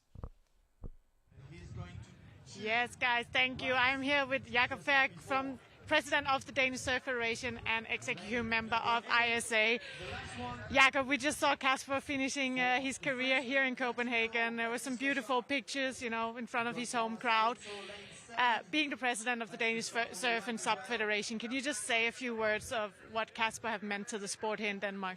Yeah, I think Kasper has been instrumental in development of surfing and stand-up paddling in Denmark. Just from the beginning of his career, being like the front face and the front figure of the Danish stand-up paddle scene. But not just racing, also being friends and helping a new talent coming up, also being a board member in the Danish Federation at some time, and also, of course, on the ISA Executive Board. He's really been like a leading figure that everybody around him just have been pushing and develop our organization around him. So it has been a pleasure working with him and see this great long career. And just coming back to this event as well, what does it mean for Denmark to have this type of event here for the sport, for the growth of the sport? Well, so this is the second time we have the World Championship event here in Denmark, and of course the 17 event was also because we had Kasper, I think, as a lead figure. We wanted to give him the possibility to win medals at home, and he did it. And from that event in 17, we also had new talents really wanted to be part of the sport, and so attracting attention to it. So we've been building all the time just to do it again and do it even better. And this time the racing should be great, but also everything around it, having school activities, sustainability events, and a lot of party here in the city. Maybe 500 people on the water in the mass participation event here on Saturday. So we just, like to be able to give something back to the sport, to the community and to ISA, and that's why we are using so much energy and power to put into this hosting event. Yeah, and I know we have a really exciting weekend coming up with a lot of events and some exciting races. Can you say a few things about what we should look forward to, and if people are in Copenhagen, what should they come down to check out for the city venue? Sorry. Yeah, well, the city venue now, we are just central Copenhagen. Last time we were here, we were at the Opera. Now we're at the Royal Library. We're closer to the center. We just had a half marathon running by last weekend when we were building up the event scene. So this is a place where we're used to having events, also swimming events, so people know things are going on. Many people coming by. And now in Denmark, we almost have like 5% of the population has stand-up paddle boards available for them, are doing it. So I think this time we'll see even more attention for this event, and it's going to be an incredible experience for the athletes going around in our canals, and also for the tourists and the citizens looking at the event just from the harbor side. Well, we're looking forward to a very exciting weekend here in Copenhagen, but for now, let's go back to the relay race. We have an exciting final coming up. Thank you so much. Thanks. Thank you, Emily. And there he is, the new vice president of the ISA, replacing Kasper Steinfest. And Kasper's retiring from athletes. He's retiring from the board. He's going to have a lot of time on his hand, Candace. Well, he is a father now. Yeah, right? that's true. That's and, true. you know, the most important thing about paddling is that paddling's not the most important thing. Oh, how long did it take you to learn that? I actually had a coach that taught me that when I was living in Hawaii. He was coaching me for longboarding before I transitioned to stand-up. And he would always tell me the most important thing about surfing is that surfing's not the most important thing. Well, that's wise words from that man. A nice aerial drone shot of our location. This will be the last day we're at this beach location, just about 15 minutes away from our studios here in Copenhagen. We're going to move all the operations tomorrow. But first, we have a final coming up, Bo. Pretty much shook out like we thought it would. Yeah, top 4 from each of the semifinals moving through to this final here. You see all the teams there on screen: Japan, Puerto Rico, France, USA, Brazil, Spain, Italy, and England. It's anyone's day today. It really is. It's a good way to say that. You know, England making it in on the bubble as well, and we talked about it earlier, swapping out their men's prone. He had such a great. I'd like to know why. That's a good point. Yeah, Andrew Byatt not participating in this team relay. He won the gold yesterday for the prone men. Probably saving his energy for the weekend races, the distance for the prone. We see Hector Jessel replacing him from Team England. And maybe give Hector an opportunity, right? And Hector's fresh. He didn't race yesterday, so that might give Team England a little extra oomph and allow, you know, our gold medalists to save something for the distance. Good and point. Here we go. They're getting ready. Under starters orders, remember, valuable team points coming up. Team Spain on top of the team's point podium right now, but a lot of discipline still to go. A little bit of nerves. You see everybody kind of get ready, and then they sort of back off, Candace. It's a tough one right there on the old start line, isn't it? Yeah, you want to be ready. And it looks like they're there. They're listening for Anthony, race director, and here we go. And there is the start. Men's prone 4. Man/women relay here, and it is an even start all the way across in this M-shaped course. Coming up, Bo. Oh, look at this big breakout right off the bat. So Nomura from Japan out in front. Carlos Alonso just there on the left of screen. He's got Baptiste Cachard just next to him. Max Torres, I believe, is up there as well in the mix. How important is it for this whole shot, Candace? Very important for this whole shot. And he's just so strong on his belly. You can see a lot of these other guys are up on their knees. And again, you said he shaped his own board, so it's going to be interesting to see if he's gets some requests after this performance here at the ISAs. Doesn't it look a little bit narrower? It's pretty knifey up in the front, and here we have Team France in second position. So Team France had a nice clean turn, and it looks like Spain's in third place. So this is interesting that back group got a little bit clustered around that first turn. So Team Spain was a little bit behind coming out of that turn. Hard to tell who's in fourth. It looks like maybe Max Torres from Puerto Rico. Yeah, there's pretty even there. 4th, 5th place at the moment. So Nomura jumping off his board. Yeah, spinning around that buoy turn there. You can see them catching some small bumps there. Downwind run. These men are just amazing at this downwind running. Obviously, we see Carlos Alonso there turning around. Max Torres now up into 4th place. And Max knows that he has to work as hard as possible. He is a surfer. He's a SUP surfer, but he also is a traditional surfer, right? So he does have the prone paddling abilities, but he knows that he wants to put his team in a position to get a medal. So definitely. And again, it's not Max Torres' #1 discipline. He is a SUP surfer, 2-time gold medalist in SUP surfing, comes out of nowhere to compete, and he did in Puerto Rico as well. But he's really been taking on the prone discipline more and more as he goes along in his career. Well, he's a lifelong surfer, right? So surfers, you got to paddle on your belly to get into a wave. So he knows how to do that. And it keeps him in shape, his dad said. There is Cachard from France in second. So out in front for Team Japan coming into the beach. They will do the handoff to the SUP women who are geared up, ready to go. And this one's shaken out pretty nicely. Here comes So Nomura right into your screen. And he's got about a 4-board length coming in this first leg. Yeah, and he's going to tag off to Rika, and she is going to be hunted down by our French paddler. Iona Rive going to be tagging. Here's also, I think what we're going to really find is Maricama going to come quick out of the gates from Puerto Rico in that 4th place. But you see So tagging off there with Rika. I'm going to give Zoe the gold medal for sprints. I mean, he sprints around that chicane faster than anybody else, Candace. He's pretty quick. There's the tag. Japan first, France second, Spain third, Puerto Rico with the tag. Here comes Mary Carmen off the beach. Let's see if she can make up some distance, Bo. Yeah, it's got Rika Okawaki from Japan out in front at the moment. But Mara Carmen is going really strong. She's trying to chase down third place at the moment. You know she wants to get to that buoy at least ahead of second and third. She's going to work as hard as she possibly can. And it's difficult in this upwind. So Rika's going to have a nice, clean opportunity to turn this buoy. You know Team Japan wants to win this relay really bad. They want the overall, and they're in a really good position for it. That was another thing. They are in a good, sitting in that number 2 position right Yeah, now. They're very happy with that. There's a lot of points on the line in this race, and you can see it looks like Marie Carmen is putting herself in third position now. So she's past the second place. She's chasing down Team France. Yeah, Iona Rive currently sitting in that second spot, and Iona actually making up some distance on Rika in that lap. That's right, yeah. Rika now turning around this second buoy turn. She's got one more final buoy turn before making her way back into the beach.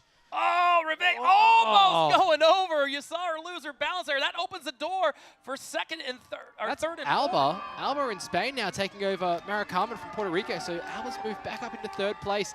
I think Mara Carmen's going to chase her down on this stretch here, though.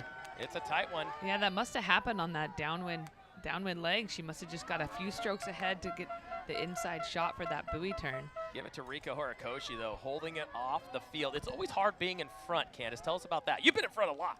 I like being in front. We all like being in front. Is it harder to be in front because you don't really know what's going on behind you? How would you summarize that? For some athletes it is. Some athletes it's not. Sometimes, you know, some athletes aren't used to being out in front, and so they don't know how to be chased. Some athletes like being out in front, and they know how to be chased. So it's just every athlete is different. But knowing that there's nobody out in front of you and knowing that you are being chased, it's, you know, you got to paddle scared, but you got to paddle confident. That is the truth. Coming in for the final leg, going to hand off to the prone women. It's Japan in first, France in second. Look at this. Team Spain putting some pressure on France for that third place spot, Bo. Yeah, Alba Alonso there putting in some really strong strokes. I think she's actually going to catch Iona here from Team France. So it looks like we might have a change of situation. Japan still out in front at the moment. Team Spain now looking like they're in second place. So you're going to have you have a distance gold that's going to be chased down by a technical gold and a technical silver and maybe eventually a technical bronze. We haven't seen where Team Italy is in the mix here. A lot of medals on the water right now is what Candace is saying. Judith Vargas, your gold medalist from yesterday in the women's sub-tech, currently sitting in that second place position. She's going to start putting on some pressure, trying to overtake that first because she loves the start. Always comes out of the hole great. Yeah, and our Japanese paddler is really working hard to get to this buoy first. She's been knee paddling this entire stretch. She'll probably go down to her belly. Yep, she did right there to get prepared for this turn. And turn a tricky one. It is a tricky one, so she's going to use as much muscle as she can to get around this. It's so hard to turn those boards, and she wants to get into that bump as quick as she can. You can see her really working hard. She did get around that. She's got a few board lengths ahead, so all of these ladies are going to make the best, quickest turn as they possibly can. Going into buoy number 2, Bo. Yeah, no, going to buoy number 2, we see Eureka there out in front, but I really liked her line going into that first buoy. She went really wide, so she had a bit of an angle to turn around a lot quicker. We saw Elise Dordignon from France, Judith Verges there, cutting out little fine going in very close to the inside line and having to do quite a wide turn, as we see Eureka there stepping off the board. Looks like Verges just overtook for second place on that inside. She'll bail off the board, rip it around that Volkswagen buoy. Oh, Elise almost loses her board. Tries to grab for the handle there. Could have been a huge mistake, but she will lose a board length to the Spaniard coming out of buoy number 2, Bo. And looks like Italy has made some ground over Team Puerto Rico. So we have Cornelia Regatta, who's stacked up a lot of medals. She's really quick, so she's going to be hunting down for one of those top 3 spots. Starting to stretch it out just a little bit, going into this far outside turn as they turn for home for the final anchor leg. This is the medal round, ladies and gentlemen, in the team relay. There it is right now. Gold, silver, bronze, and copper laid out for you. There is a look at the anchor leg for Team Japan. Mr. Never Give Up, Rai Taguchi. The ballistic ride, the ballistic Taguchi is what we're going to call him. As he comes around, he's ready to go. And Candace, if you're on the anchor leg right now, you see your team in front by a couple board lengths, a little bit of nerves, I'm sure.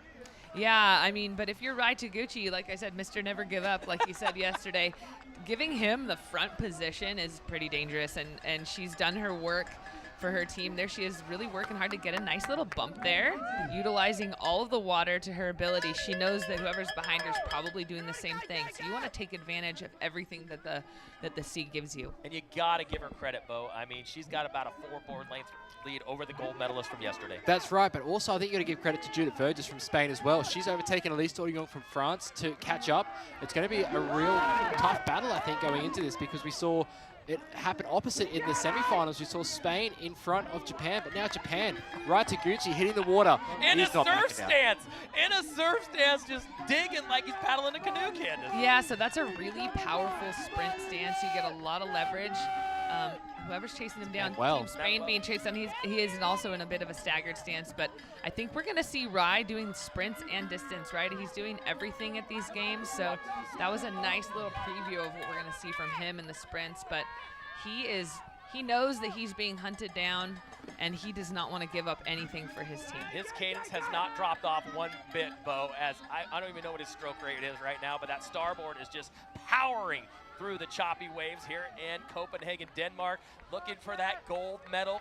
That gold medal might make a change in the situation when we look at the team standings, especially with the current fallout right now. France in second, Italy and now in that 4th place spot. My apologies, France in 3rd.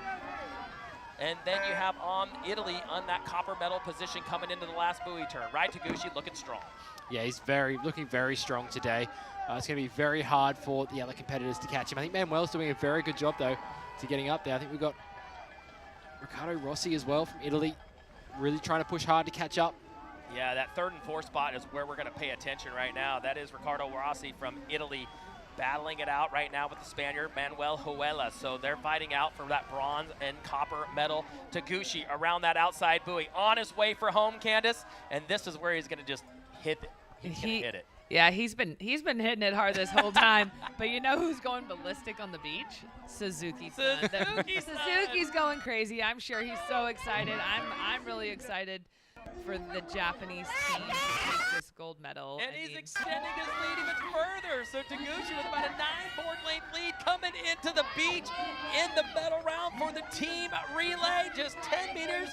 He'll grab the Japanese flag. Huge smile as he gets the handoff from Suzuki-san and comes around. Is Team Japan with the gold medal. Wow, and he said he wanted to win 4 gold medals, I think, at these games. He's got 2. He's 2 for 2, so it's a team effort. So congratulations to them. Team Spain, they look really excited to take the silver. That's going to be very valuable for them in the team standings. Yeah, and coming across will be France, so a little bit of distance between Japan and France in the point situation. We'll be tabulating that up. And then coming across with that copper medal will be Team Italy. And, you know, Italy, this is a great finish for them. I mean, with Cornelia Regatta yesterday, I mean, Italy gathered up some hardware here at this ISA World Championship. Yeah, they've got strong athletes in all disciplines, so they have a really deep team. They continue to get better and better every year. And there comes Campbell the Carter youngster from North Carolina. North Carolina, is it? Yeah. North Carolina, coming across the finish line for Team USA. Young man, going to be competing for many years to come. Puerto Rico coming across in 6th. And there it is, Team England 1 minute behind. But there it is. It was all Team Japan taking home another gold medal at this World Championship. Bo, summarize it for us, buddy. I think just getting off to that quick start, So Nomura really fast on that prone paddleboard, taking that lead very, very early, made it easier for Rika Okawaki to get ahead as well, and then moving into Eureka and then right to finish. I think that Team Japan, in the years to come, they're just going to get better and better. You know, they just don't fall off. I would love to see their training techniques. I mean, Candace, you've seen multiple. It seems like Rai, and then you look at Shrimpy. They all have a very similar technique. They have an incredible work ethic, I think, and so that's going to pay off, right? I mean, all of these athletes do. All of these athletes are very disciplined. And here we have our recap. Yeah, take us through the start here. Lined up, nice fair start, but breaking out in that inside line, Bo. He went hard. He certainly did, yeah, Sonomura. But also, Max Torres got a great start, but he fell back a little bit here. So was just so fast off the line. And then France right behind him, Baptiste. So he had a nice start as well. You can see they're creating a bit of space there between France and Spain. So Carlos rounding the buoy here. I liked So's start line position as well. He wasn't all the way off to the right, so he was a little more in the middle. Got to utilize a little bit of that north wind that was coming through. Always strategic. Here comes So around. You see a lot of speed through the chicane. Makes the tag to the young lady, Rika Okanaki from Japan. Yeah, Rika put in a great performance here. She stayed out in front for quite a long time. There was a good battle going on between Puerto Rico and Spain in here, though. Mara Carmen and Alba as well. They were fighting it for that third and fourth spot. Mary Carmen was trying to hang in there, but she'd get close and then fall off, get close, fall off. That last buoy turn, she lost a little bit of time, but it was all Japan coming through the chicane on the third leg, makes the tag off to another champion, distance racer, Yurika Urebi. Yeah, Eureka Uribe there. She had a fantastic performance last year, taking the gold. You can see her out in front here, followed by Team France and Team Spain. Judith Verges in that third spot, managed to overtake Elise there from Team France. She made up a lot of distance. She came from fourth position all the way into second and really was trying to put the gas on there. And they were going into that last turn side by side. They get you get a little bit stuck on each other, so I think that allowed Team Japan to get out in front even more. Tell you, they took it off. They started in front, stayed in front all the way through, and then there was one final leg, and it was this guy right here. Watch out. All you got to do, you can show him from a mile away. You know who it is, and he was not looking back, Bo. No, not at all. I mean, just being on the start line, you can just see the list of names there. The gold medalist from yesterday in the tech race, Rai Taguchi. There was no backing down for him, and as we heard him yesterday, he's going to be racing again on the weekend. So he's just letting it all go this week. Going for 4 medals, as Candace said. You know, he's got 2 in his quiver already. And he comes across the finish line in a very happy Suzuki-san, handing off the Japanese flag. You see the excitement there, Candace. They're so excited. You know they're going to celebrate, but they're probably going to celebrate at the end of these games. They're going to get back to the drawing board, rest, recover, maybe eat some sweet potatoes. Yeah. Sweet potatoes are the thing, huh? That's the thing. Okay, it's a thing. I'm going to have to look that up. Team Spain comes in second, so we'll have to tally out the point situation for you after day 2 of action here in Copenhagen, Denmark. And there is a live shot. We'll be leaving this destination tomorrow, moving more to the city center. But that's how it all falls out. That is the unofficial results. Brazil coming in 8th position. England in 7th. Puerto Rico 6th. Team USA just off the podium this year. Candace. Darn. And we're going to go down beachside right now with Emily with a very happy Team Japan. Yes, that's correct. I am here with a very happy Team Japan. Congratulations. Congratulations. You are the winner of the team rally. Rika, can you just say a few words about your performance out there today? Yeah, that's finally we got gold medal. So because last year, so we got 3rd place. So I want to get the gold medal. Yeah, so we are finally, number 1. You are number 1 indeed. And it looked like it was a bit close out there, but then in the end you managed to take it away from the other team. When did you really feel like you were having that win? So it's like a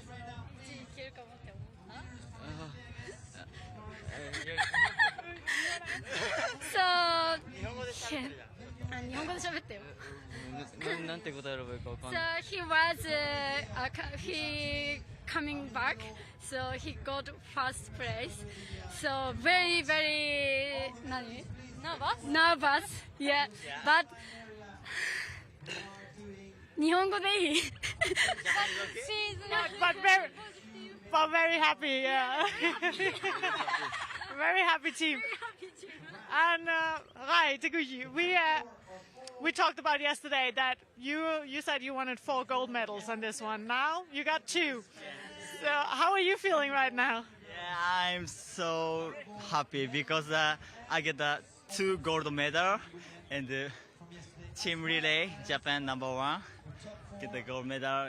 So I'm so very happy, and yes, Nihongo, a little bit Japanese, okay? You okay? いや本当にもうみんな多分混乱して全然頭が回ってない状況なんですけど、本当にもう最初の層が飛び抜けてぶっちぎりで帰ってきたんで、もうそこでもう絶対いけるってみんな確信して、まあそれぞれ多分かなりプレッシャーがあったと思うんですけど、みんな出し切ってちゃんとミスなく完璧に最後ゴールまでたどり着けたので、まあすごいいいチームワークだったと思います。Yeah. Thank you. And just a few words about, it looks like Japan, stand-up paddling is going really well. You have a really strong team. Can you just say a few words about being part of the team? Yes, very good team, Japan. And Japanese member send us big power, energy. Not only Japanese here. In Japan, everyone is support team. So really thank you in Japanese member. Yeah, we got gold medal with every Japanese. Not good for people. Yes. So everybody got gold medal. Yeah. Thank you very much. Thank you so much, and go enjoy that gold medal, and we're gonna see you get it here on the States in a second. So congratulations again. Thank you very much. Very happy Team Japan. So was speechless. He couldn't even say a word. Candace, I mean, that's when you know you're excited, is when you're speechless. You just didn't know what to say. He was just too excited. Very, very happy Team Japan. Stoked for them. That's 2 medals with 2 more events to go. Is that right? Yeah, 2 more events to go. Holy cow. We got a lot of action still to come. And Bo, summarize it for us. Everything as expected? Yeah, short day, but very action-packed. Love watching all of the medalists out there from yesterday competing for their home countries. And the team relay is such like an inclusive part of this event. Yeah. You get to represent your country, bring home valuable points for the team as well. So it was great to see all those competitors today. And Candace, you got to give it to the girls, man. Their girls put on a show right there. Some of the top standout performance in that relay. Yeah, absolutely. There's so many medals medals across the girls there. So really great to see the prone paddleboarders, the stand-up paddleboarders really doing a full effort for their team. Yeah, the women putting on a show for you. And I'll tell you what, there's more action still to come. We're going to take a quick commercial break, but stay tuned. We got awards coming up here for the first disciplines of this event here in Copenhagen, Denmark. So don't go away. Stay tuned. We'll be back with more of the ISA World Championships from Denmark right after this.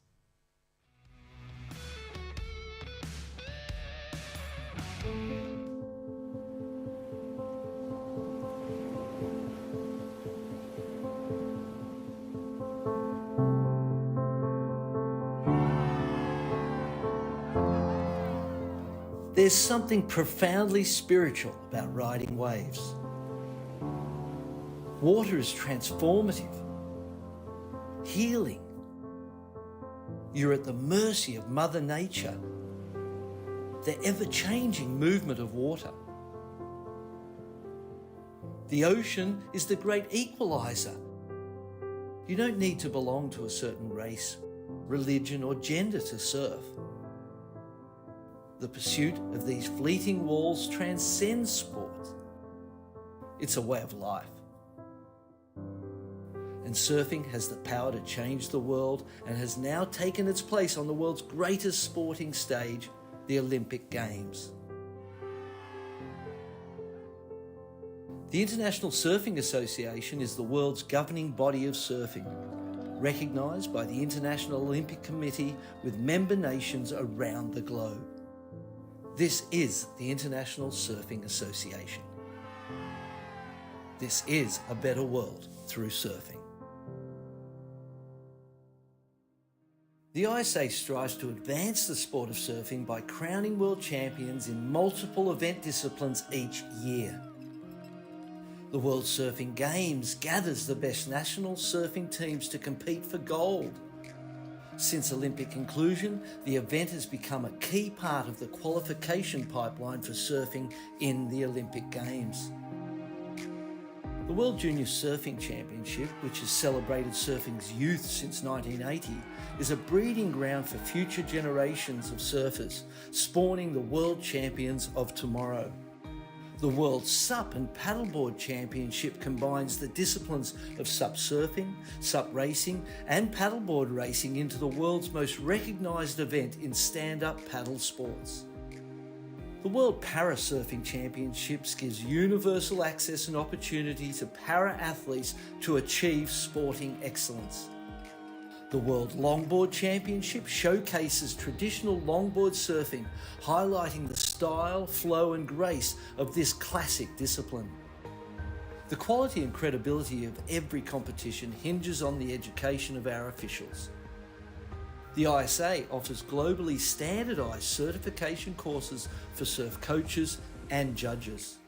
A global standard adaptive surf certification program ensures instructors and therapists will be adequately trained and have the knowledge and tools to improve the skills of adaptive surfers. Global development of the sport across competitive and grassroots levels is a key element of the ISA mission.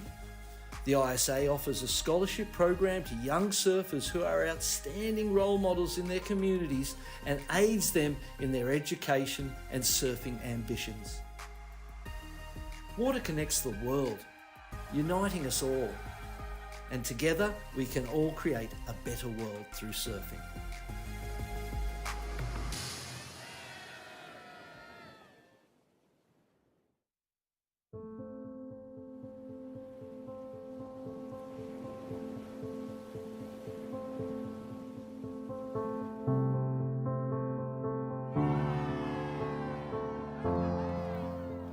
There's something profoundly spiritual about riding waves.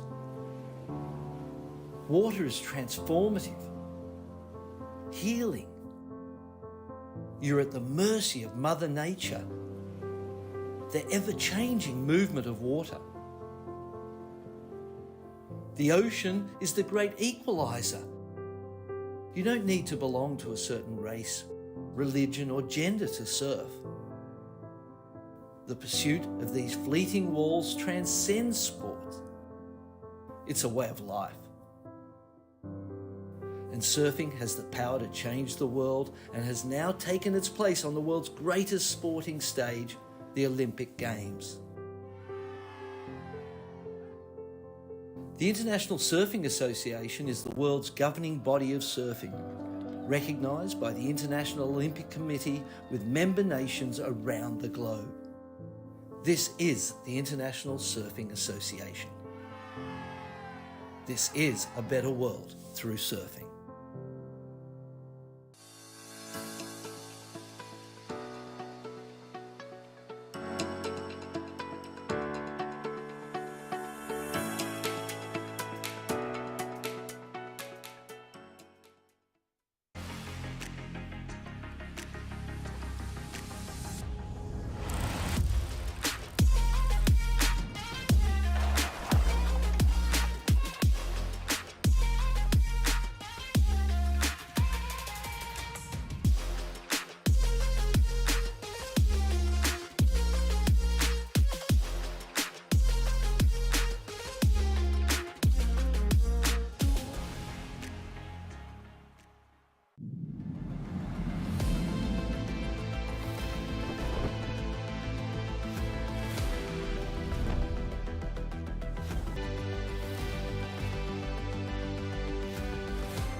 And welcome back to the 2024 ISA World SUP and Paddleboard Championships. A live shot of the finish lines. Those flags are starting to rip, Candace.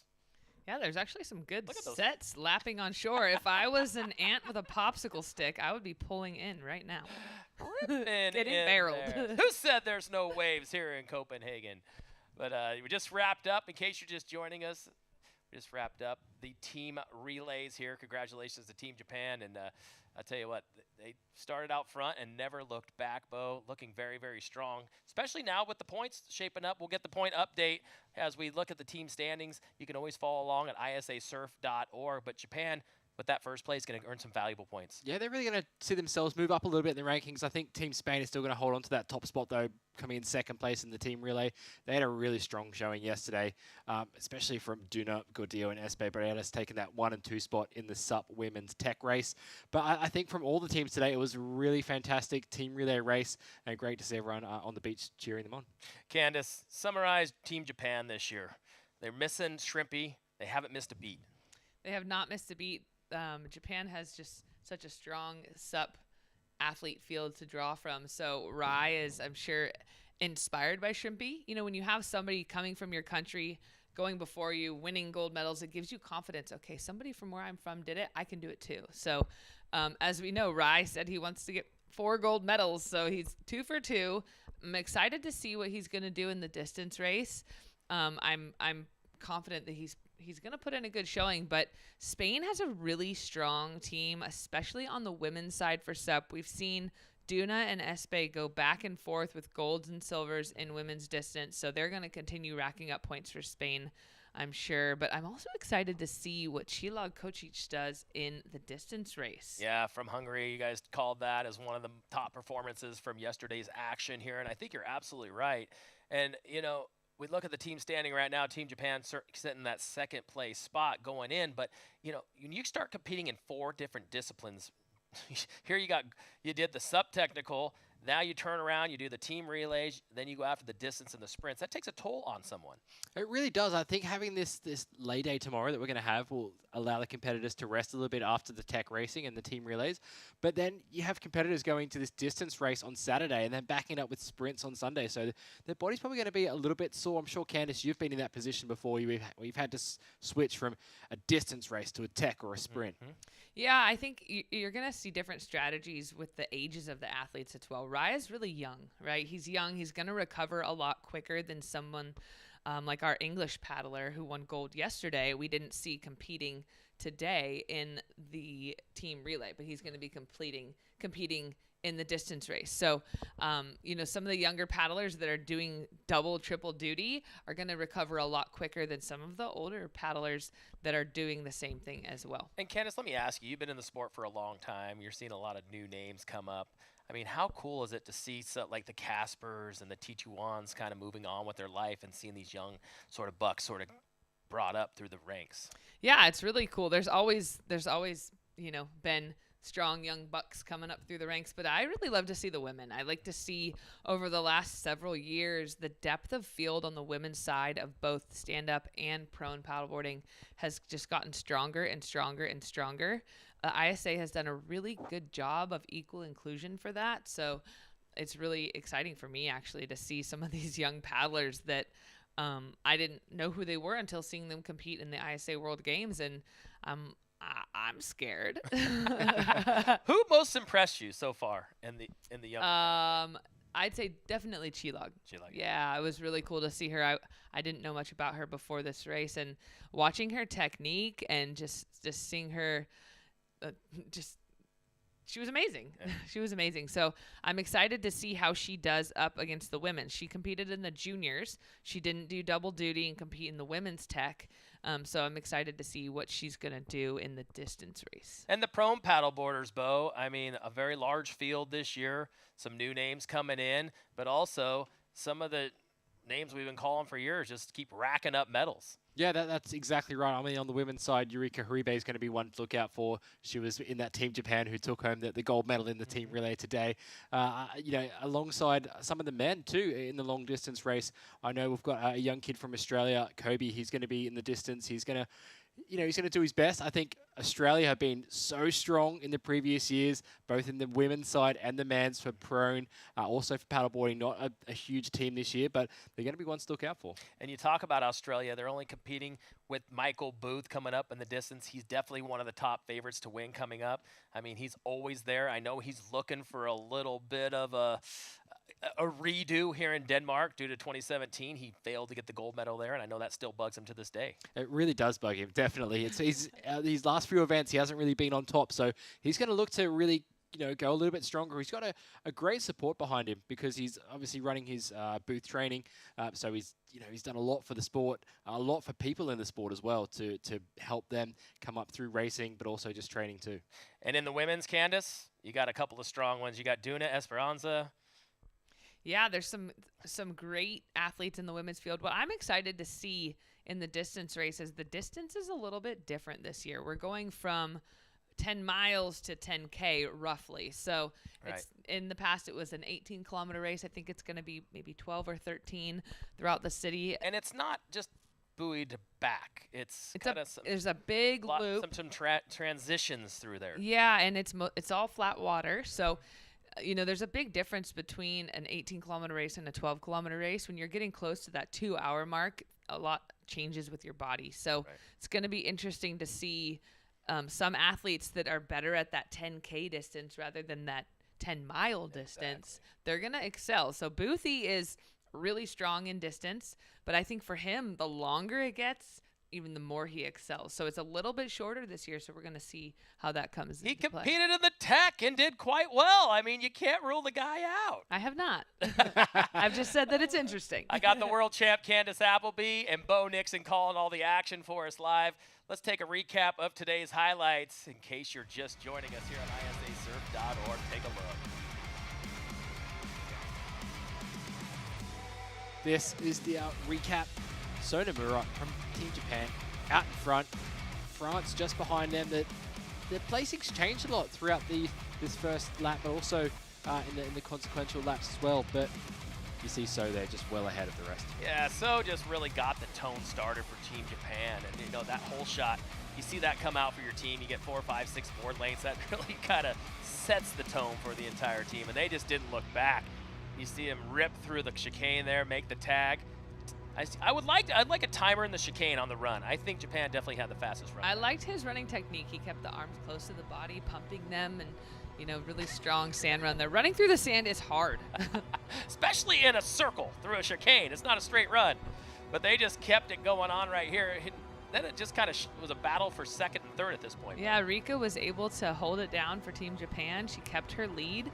She was being chased by Spain and France, but she did a really great job keeping the lead for her team, tagging off to gold medal distance paddler Eureka Haribe, who was being chased by other multiple medalists, yesterday's gold and silver. So you a lot of jingling going on behind her. Yeah.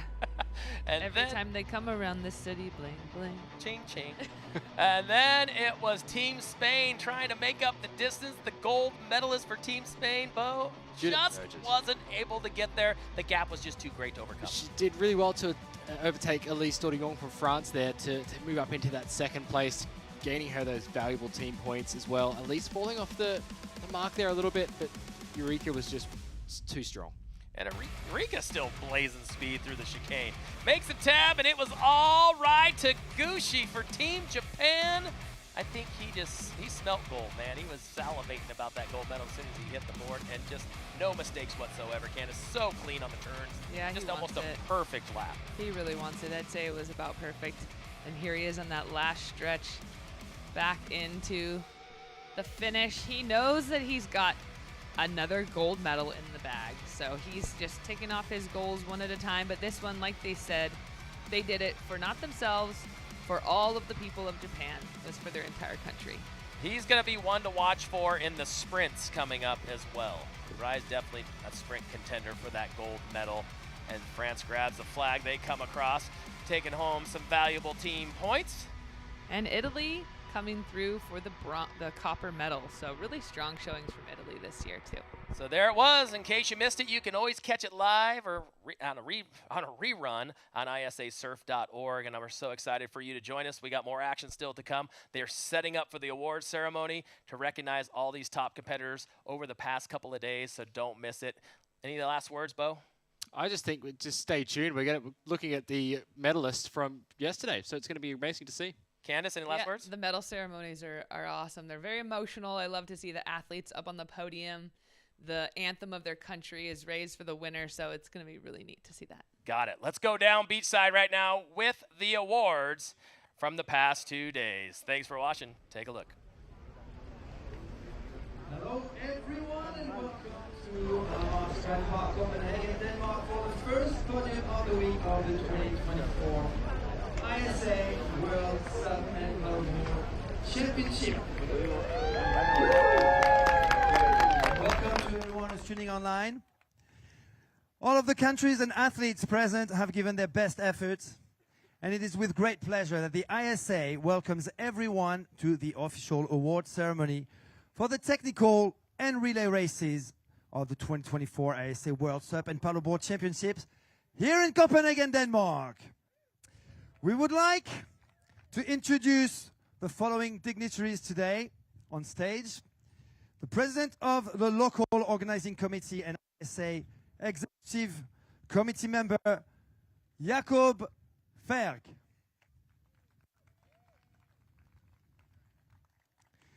The ISA Vice President, Mr. Karin Sierralta.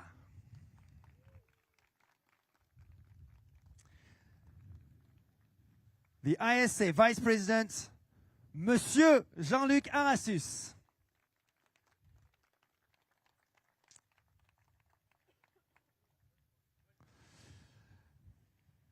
We're going to start with a junior boys sub-technical race. So next, let's all welcome the finalists of the junior boys sub-technical race.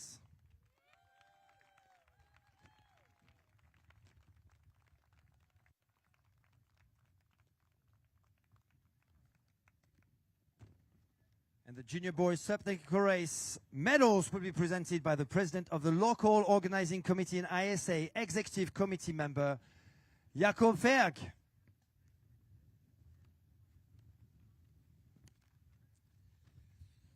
Winner of the copper medal, representing Italy, Nicolo Rico.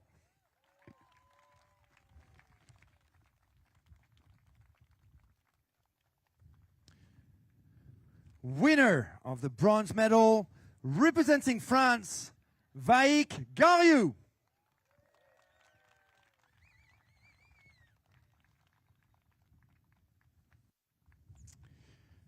Winner of the silver medal, representing Spain, Luis Perotti.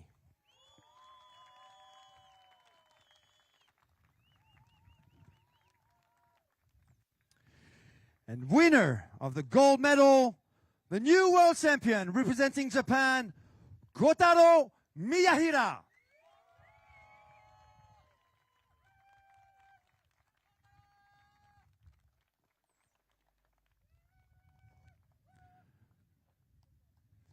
And now, the national anthem of Japan.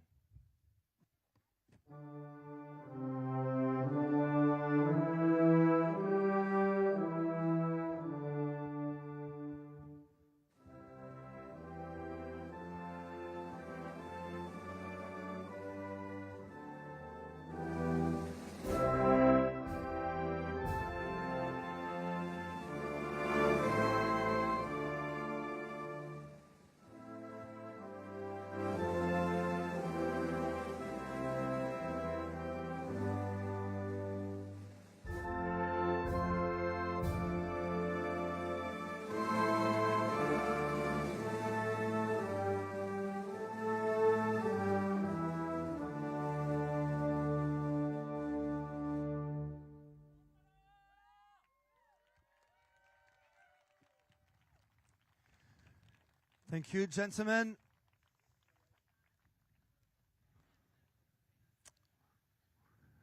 Once again, the junior boys technical race finalists. Thank you. Now let's all welcome the finalists of the junior girls SUP technical race. And the junior girls SUP technical race medals will be presented by ISA Vice President Mr. Karin Sierralta.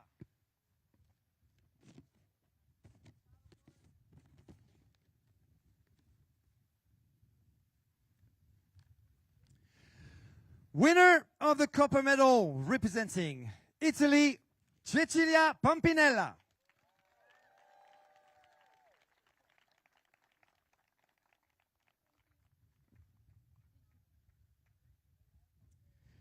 In third place, winner of the bronze medal representing USA, Sorin Preston.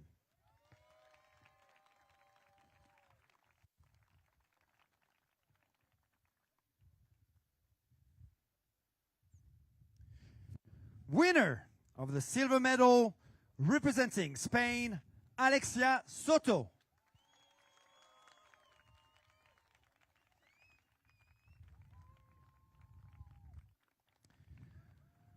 Winner of the gold medal and 2024 world champion representing Hungary, Tsilak Vera Kotsis.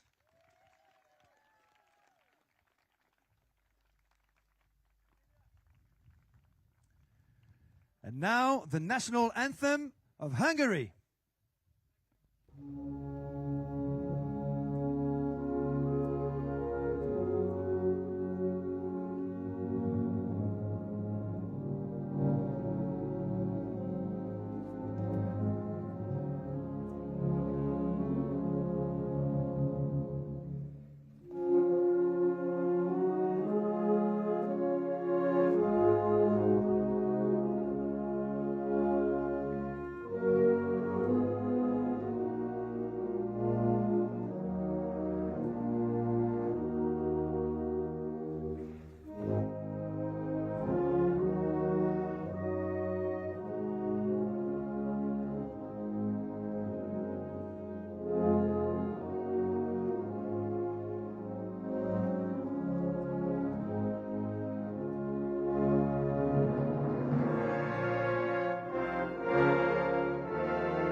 Ladies and gentlemen, junior girls medalists, thank you very much.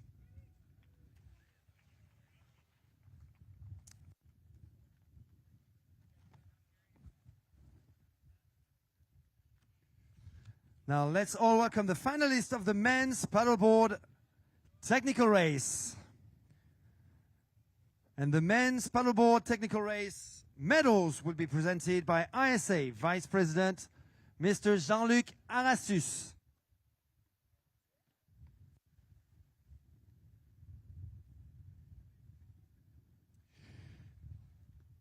Winner of the copper medal representing Ireland, Oisin McGrath.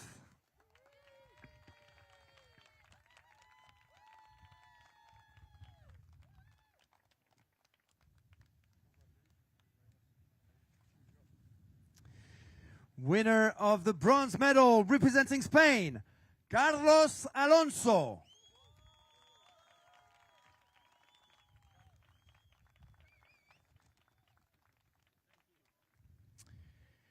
Second place, winner of the silver medal representing France, Baptiste Cochard.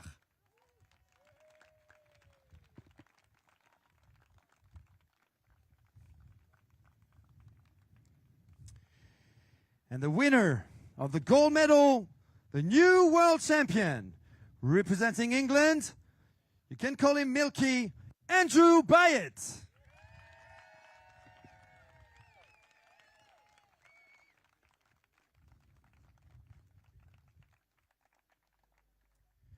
And now the national team of England. National anthem.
Congratulations.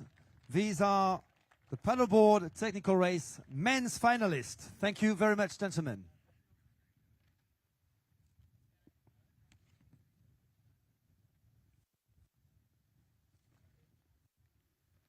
Now let's all welcome the finalists of the women's paddleboard technical race.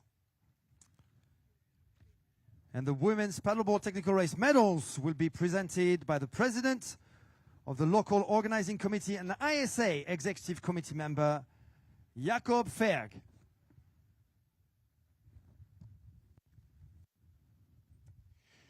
Winner of the copper medal representing Japan, Yurika Hode.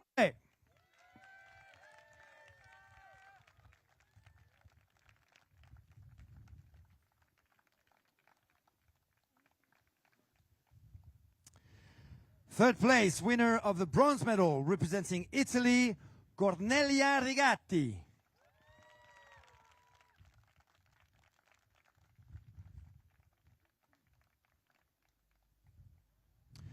The winner of the silver medal representing France, Élise Daudignon.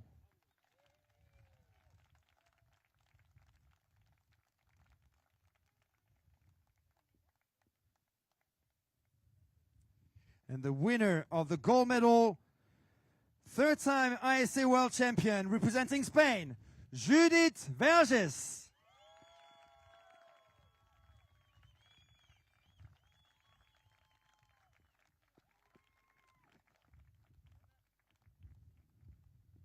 And now the national anthem of Spain.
The finalists of the paddleboard women's technical race. Thank you very much.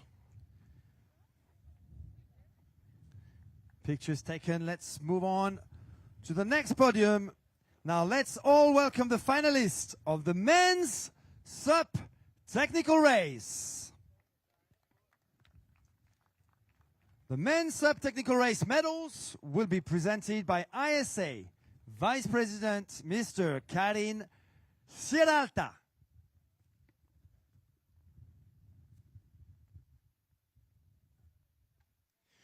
Winner of the copper medal, representing France, Clément Colmas.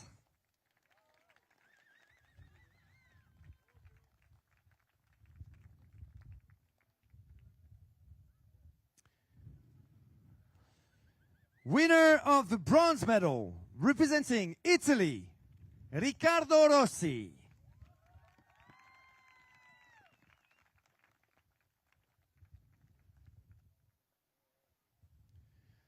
Winner of the silver medal, representing Spain, Aaron Sanchez.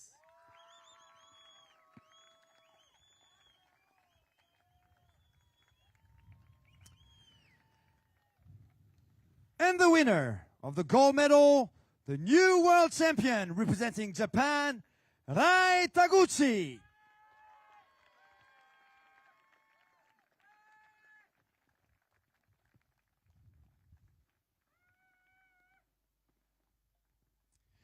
And now, the national anthem of Japan.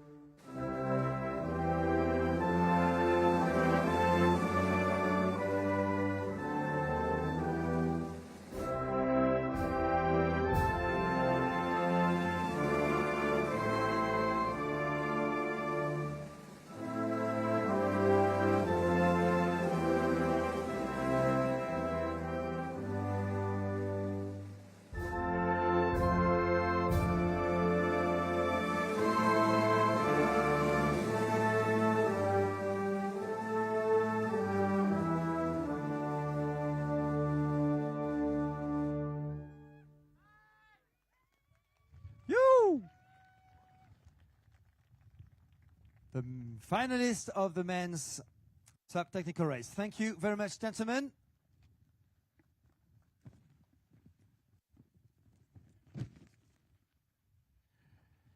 Now let's welcome the finalists of the women's SUP technical race.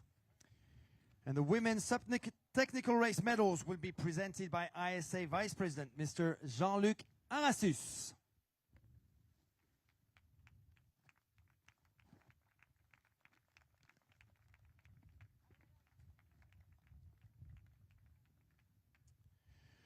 The winner of the copper medal representing France, Anaïs Guillaumard.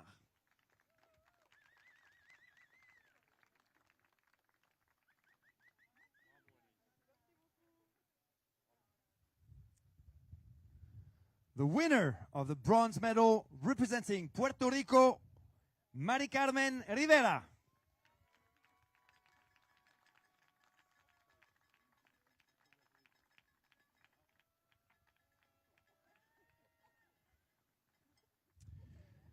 Second place, winner of the silver medal representing Spain, Esperanza Barreras.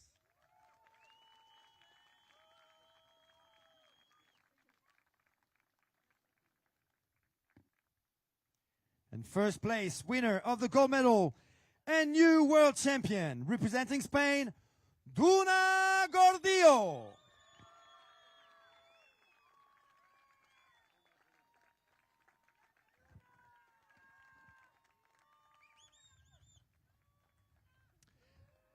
And now the national anthem of Spain.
Thank you very much.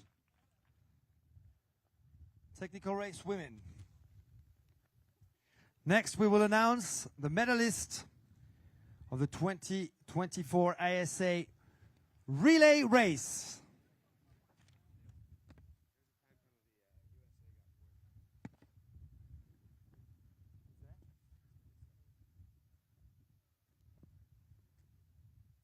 The relay race medals will be presented by the president of the local organizing committee and ISA executive committee member Jakob Ferk, and ISA vice presidents Karin Sierralta and Jean-Luc Arassus. And we have a slight change in the rankings from what we've seen a few minutes ago.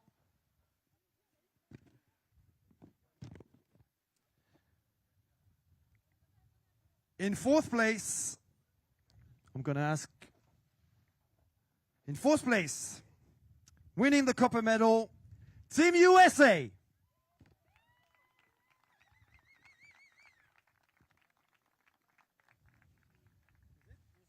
Represented by Campbell Carter here.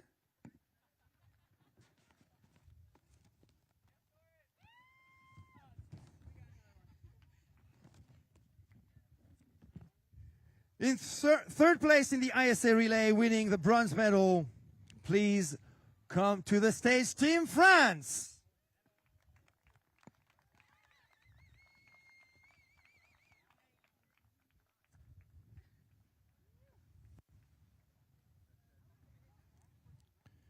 USA fourth, France in third.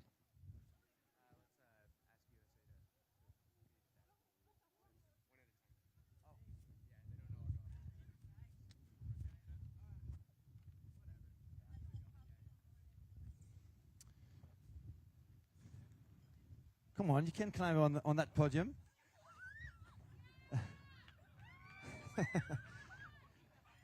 All right, USA gets crazy. They get their fourth place. France wins bronze, and in second place in the ISA relay, winning the silver medal, please come to the stage, Team Spain.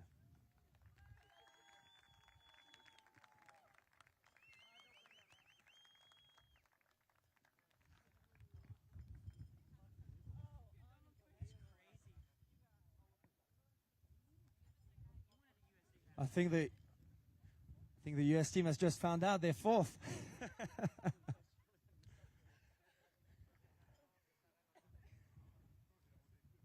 Fourth USA, third France, second Spain. And in first place in the ISA relay, the gold medal winners are, and please come to the stage, Team Japan.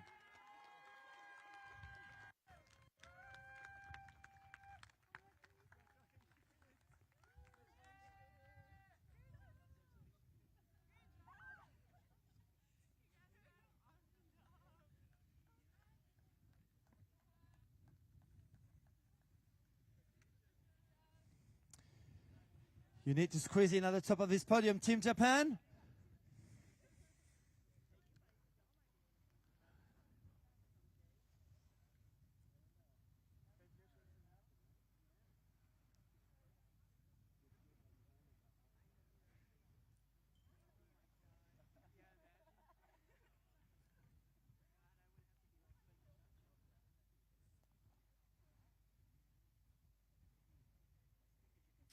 Everybody gets their medals. And one more from Jean-Luc Arassus to Rika Okwaki.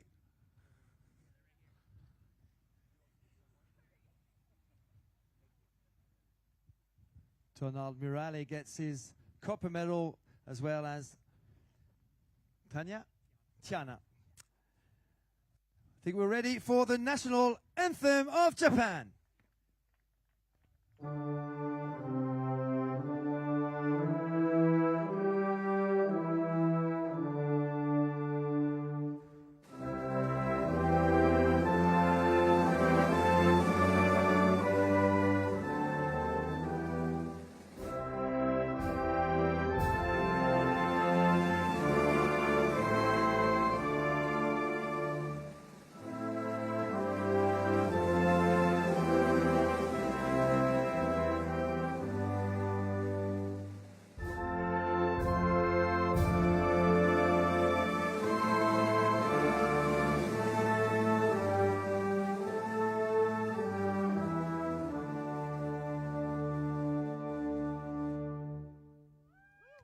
Congratulations, Japan, Spain, France, USA.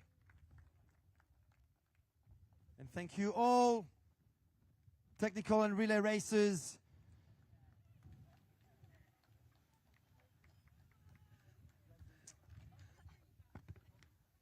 Now please join us at the city venue this weekend for the long distance races, for the sprints,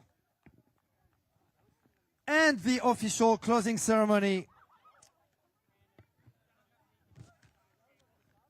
where we will crown the 2024 ISA World SUP and Paddleboard World Champion team. I have the feeling Team Japan is in the lead right now. Thanks everyone for watching at home. More action coming up. A better world through surfing. Thank you, ocean. Mahalo.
To school with you. My dad's lost his car keys. Our parents overslept. I've got a flat tyre. Yeah, sure. Yes. Morning. Could I ride with you? My driveway is totally blocked. Yeah, sure. More space for joy. The ID Buzz GTX with up to 7 seats. Volkswagen.